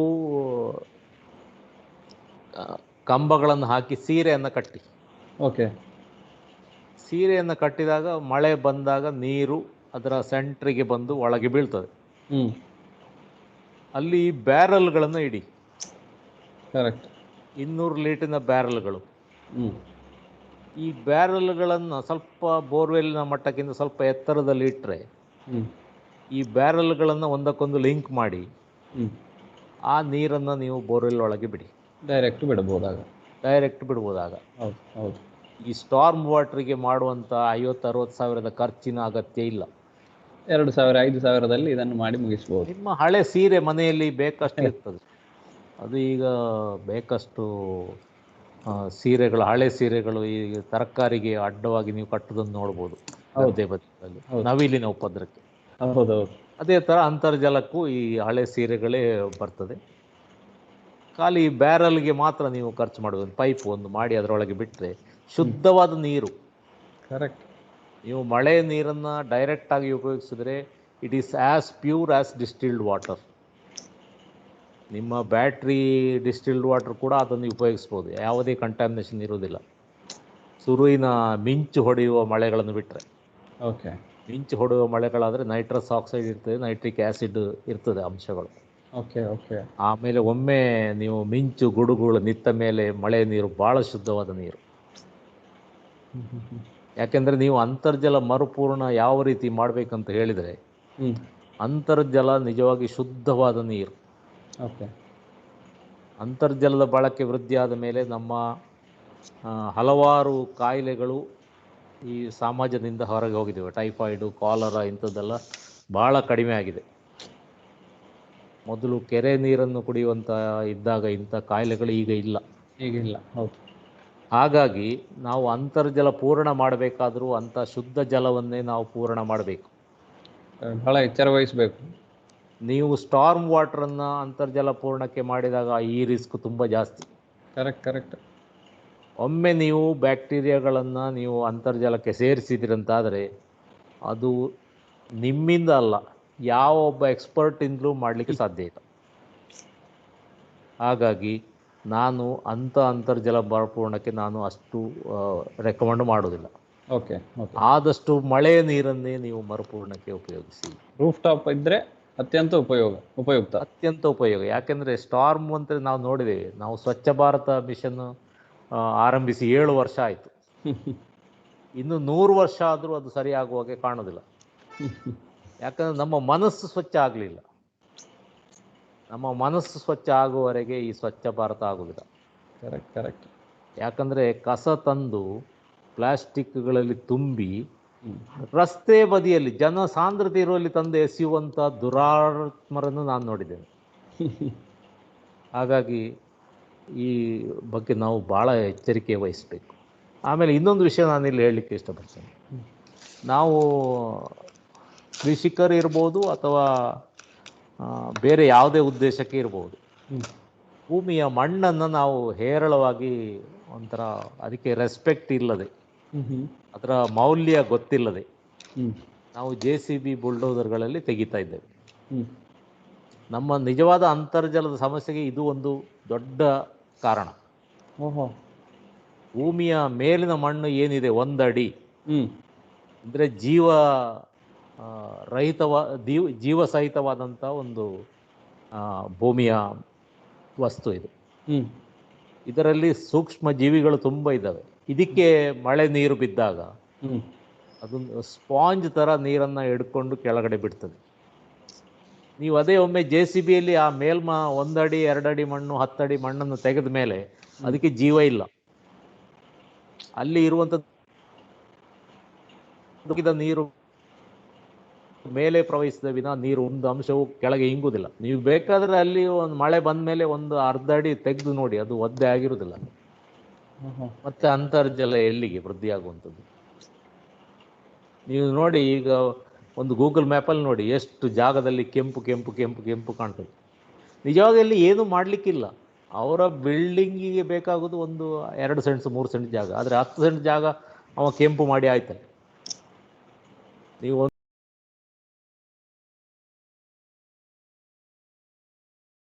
ನೋಡಿ, ಯಾವುದೇ ಈ ಪ್ರಪಂಚದ ಲ್ಯಾಬೊರೇಟರಿಗಳಲ್ಲಿ ಒಂದು ಹಿಡಿ ಮಣ್ಣನ್ನು ತಯಾರು ಮಾಡಿ ಕೊಡುವಂಥ ಲ್ಯಾಬೊರೇಟರಿ ಇಲ್ಲ. ನೀವು ಮಂಗಳನಲ್ಲಿಗೆ ಉಪಗ್ರಹ ಕಳಿಸ್ಬೋದು, ಅಥವಾ ಬುಲೆಟ್ ಟ್ರೈನ್ ಮಾಡ್ಬೋದು, ಅಥವಾ ಇನ್ನು ಯಾವುದೇ ವೈರಸ್ಗೆ ನೀವು ಲಸಿಕೆ ಕಂಡು ಹಿಡಿಬೋದು. ಒಂದು ಹಿಡಿ ಮಣ್ಣು ಮಾಡಿಕೊಡುವಂಥ ಯಾವುದಾದ್ರು ಲ್ಯಾಬೊರೇಟರಿ ಇದ್ದರೆ ಹೇಳಿ. ಅದು ಪ್ರಕೃತಿಯೇ ನಮಗೆ ಮಾಡಿಕೊಡ್ಬೇಕು. ಪ್ರಕೃತಿಗೆ ಕೂಡ ಇವತ್ತಿಂದ ನಾಳೆಗೆ ಮಾಡಲಿಕ್ಕೆ ಆಗೋದಿಲ್ಲ. ಅದು 1 ವರ್ಷದಲ್ಲಿ ರೆಡಿ ಮಾಡಿ ಮಣ್ಣು ಕೊಡಲಿಕ್ಕೆ ಆಗೋದಿಲ್ಲ. 1 ಇಂಚು ಮಣ್ಣು ಆಗಬೇಕಾದ್ರೆ 200 ವರ್ಷಗಳು ಬೇಕು. ಆಗ ನೀವು ಲೆಕ್ಕ ಹಾಕಿ, ನಮ್ಮ ಈ ಮೇಲಿನ 1 ಅಡಿಯ ಮಣ್ಣು ಏನುಂಟು, ಜೀವರಾಶಿಗಳಿರುವಂಥದ್ದು, ಅದಕ್ಕೆ 2000 ವರ್ಷ ಬೇಕು. ಈ 2000 ವರ್ಷದಲ್ಲಿ ಆದಂಥ ಈ ಮಣ್ಣನ್ನು ನಾವು ಕೇವಲ ಅರ್ಧ ಗಂಟೆಯಲ್ಲಿ JCBಯಲ್ಲಿ ಲೆವೆಲ್ ಮಾಡಿ ಭಾಳ ಖುಷಿ ಪಡ್ತೇವೆ, ಲೆವೆಲ್ ಆಗಿದೆ ಅಂತ. ನೋಡಿ ಎಂಥ ಒಂದು ದುರಂತ. ನಮಗೆ ಕಾಣೋದು ಭೂಮಿ ಸಮತಟ್ಟಾಗಿ ಕೆಂಪಾಗಿ ಕಂಡ್ರೆ ಭಾಳ ಖುಷಿ. ಆಮೇಲೆ ಅಲ್ಲಲ್ಲಿ ಅದನ್ನು ಕಲ್ಲು ಹಾಕಿ 5-5 ಸೆಂಟ್ಸ್ ಜಾಗ ಮಾಡಿ ಮೈಸೂರು ಪಾಕ್ ತುಂಡಿನ ಹಾಗೆ ತುಂಡು ಮಾಡಿಕೊಟ್ರೆ ಅವರ ಸಾಧನೆ ಆಯಿತು. ಆದರೆ ನಾವು ಪ್ರಕೃತಿಗೆ ಮಾಡುವಂಥ ಮಹಾನ್ ದ್ರೋಹ, ಹಾಗೆ ಅದರ ಮೂಲಕವಾಗಿ ಅಂತರ್ಜಲವನ್ನು ಪೂರಕವಾಗಲಿಕ್ಕೆ ಮಾಡ್ತಾ ಇರುವಂಥ ದ್ರೋಹ ಅಂತ ನಾನು ಹೇಳ್ತೇನೆ. ಈ ಪರಿಸರ ದಿನದಂದು ನಾವು ನಿಜವಾಗಿಯೂ ಈ ಬಗ್ಗೆ ನಾವು ಚಿಂತನೆಯನ್ನು ಮಾಡಬೇಕು. ನಮಗೆ ಅಗತ್ಯ ಇಲ್ಲದೆ ಒಂದು ಹಿಡಿ ಮಣ್ಣನ್ನು ನಾವು ಭೂಮಿಯಿಂದ ಮತ್ತು ಇನ್ನು ಕೊನೆಯದಾಗಿ ಗಾಳಿ ಬಗ್ಗೆ ನಾನು ಈ ದಿನ ಮಾತನಾಡೋದಿಲ್ಲ. ಯಾಕಂದರೆ ಗಾಳಿ ಕೂಡ ಎಷ್ಟು ಕಲ್ಮಿಷವಾಗಿದೆ ಅಂತೇಳಿ ಎಲ್ರಿಗೂ ಗೊತ್ತು. ಡೆಲ್ಲಿಯಲ್ಲಿ ಶಾಲೆಯ ಮಕ್ಕಳು ಉಸಿರಾಡಲಿಕ್ಕಾಗದೆ ಕಷ್ಟಪಡುವಾಗ ಶಾಲೆಗೆ ರಜೆ ಕೊಟ್ಟದನ್ನು ನಾವು ನೋಡ್ತಾ ಇದ್ದೇವೆ. ಈಗ 2 ವರ್ಷದಿಂದ ಲಾಕ್ಡೌನ್ ಆದಾಗ ಎಷ್ಟು ಆ ಕಲ್ಮಶ ಕೆಳಗೆ ಹೋಗಿದೆ ಅನ್ನೋದು ನಾವು ನೋಡಿದ್ದೇವೆ. ಕರೆಕ್ಟ್. ಹಾಗಾಗಿ ಈ ಪರಿಸರ ದಿನದಂದು ನಮಗೆ ಪ್ರಕೃತಿ ಕೊಟ್ಟಂಥ ಗಾಳಿ, ನೀರು, ಮಣ್ಣು, ಸಸ್ಯ ರಾಶಿಗಳು, ಸಸ್ಯ ಶ್ಯಾಮಲೆ ಅಂತ ನಾವೇನು ಹೇಳ್ತೇವೆ, ಇವೆಲ್ಲದರನ್ನು ಒಂದು ಸಮತೋಲನದಲ್ಲಿ ಇಟ್ಟುಕೊಂಡ್ರೆ ನಮಗೆ ಮುಂದಿನ ಬದುಕು ಇದ್ದಿತ್ತು. ಇಲ್ಲದ್ರೆ ನಮಗೂ ಇರಲಿಕ್ಕಿಲ್ಲ, ನಮ್ಮ ಮುಂದಿನವರಿಗೂ ಇರಲಿಕ್ಕಿಲ್ಲ ಅಂತ ಹೇಳೋ ಒಂದು ಸಂದೇಶವನ್ನು ನಾನು ಕಳಕಳಿಯಿಂದ ಎಲ್ಲರ ಮುಂದೆ ಇಷ್ಟಪಡ್ತಾ ಈ ಒಂದು ಅವಕಾಶಕ್ಕಾಗಿ ವಂದನೆಯನ್ನು ಹೇಳ್ತೇನೆ. ನಮಸ್ಕಾರ. ಇಷ್ಟು ಹೊತ್ತು ತಮ್ಮ 40ಕ್ಕೂ ಹೆಚ್ಚು ವರ್ಷಗಳ ಅನುಭವದ ಮಾತುಗಳನ್ನು ನಮಗೆ ಧಾರೆ ಎರೆದಿದ್ದಾರೆ ನನ್ನ ಗುರುಗಳು ಹಾಗೂ ಆದರ್ಶಪ್ರಾಯರು, ಅನುಕರಣೀಯರು ಆದಂತಹ ಉದಯಶಂಕರ್ ಸರ್ ಇವರಿಗೆ ಹೃದಯಾಂತರಾಳದ ಧನ್ಯವಾದಗಳನ್ನು ನಾನು ಸಮರ್ಪಿಸ್ತೇನೆ. ನಾನು ಕೇಳಿಕೊಂಡು 2-3 ದಿನ ಹಿಂದೆ ಅಷ್ಟೇ ಅವರಿಗೆ ಹೇಳಿದೆ, ಈ ರೀತಿ ಒಂದು ಪರಿಸರ ದಿನಕ್ಕೆ ಒಂದು ಮಾತಾಡಬೇಕು ಸರ್ ಅಂತ. ಆಗ ಬಹಳ ಸಂತೋಷದಿಂದ ಒಪ್ಪಿಕೊಂಡು ಬಹಳ ವಿಸ್ತಾರವಾಗಿ ಪ್ರತಿಯೊಬ್ಬರಿಗೂ ಕೂಡ ಅರ್ಥ ಆಗುವ ರೀತಿಯಲ್ಲಿ, ಇದಕ್ಕೆ ಯಾವುದೇ ಟೆಕ್ನಿಕಲ್ ಬ್ಯಾಕ್ಗ್ರೌಂಡ್ ಬೇಕು ಅಂತ ಇಲ್ಲ, ಇವರು ಮಾತಾಡಿದ ವಿಷಯಗಳನ್ನು ಅರ್ಥೈಸಿಕೊಳ್ಳಿಕ್ಕೆ ಯಾವುದೇ ಟೆಕ್ನಿಕಲ್ ಬ್ಯಾಕ್ಗ್ರೌಂಡ್ ಬೇಡ, ಪ್ರತಿಯೊಬ್ಬ ಜನಸಾಮಾನ್ಯನಿಗೂ ಮನ ಮುಟ್ಟುವಂತೆ ಭೂರಚನೆಯ ಬಗ್ಗೆ, ಭೌತಶಾಸ್ತ್ರದ ಬಗ್ಗೆ, ಭೂಗರ್ಭಶಾಸ್ತ್ರದ ಬಗ್ಗೆ, ನಮ್ಮ ಅಂತರ್ಜಲದ ಬಗ್ಗೆ, ಕೋಸ್ಟಲ್ ಕರ್ನಾಟಕ, ಕರಾವಳಿ ಕರ್ನಾಟಕದಲ್ಲಿ ಯಾವ ರೀತಿ ಅಂತರ್ಜಲದ ಮಟ್ಟ ಇದೆ, ಯಾವ ರೀತಿ ನಾವು ಅಂತರ್ಜಲವನ್ನು ಮರುಪೂರ್ಣ ಮಾಡ್ಬೋದು, ಈ ಮಳೆ ನೀರಿನ ಕೊಯ್ಲನ್ನು ಕಡಿಮೆ ವೆಚ್ಚದಲ್ಲಿ ಎಫೆಕ್ಟಿವ್ ಆಗಿ ಯಾವ ರೀತಿ ಮಾಡ್ಬೋದು ಅಂತ ಹೇಳುವಂತಹ ಎಲ್ಲ ವಿಷಯಗಳ ಬಗ್ಗೆ ಬಹಳ ವಿಸ್ತಾರವಾಗಿ ನಮಗೆ ತಿಳಿಸಿಕೊಟ್ಟಿದ್ದೀರಿ. ನಿಮಗೆ ನನ್ನ ಹಾಗೂ ನನ್ನ ಚಾನಲನ್ನು ನೋಡ್ತಾ ಇರುವಂತಹ ಪ್ರತಿಯೊಬ್ಬರ ಪರವಾಗಿ ಅನಂತ ಧನ್ಯವಾದಗಳು ಸರ್. ನಮಸ್ಕಾರ.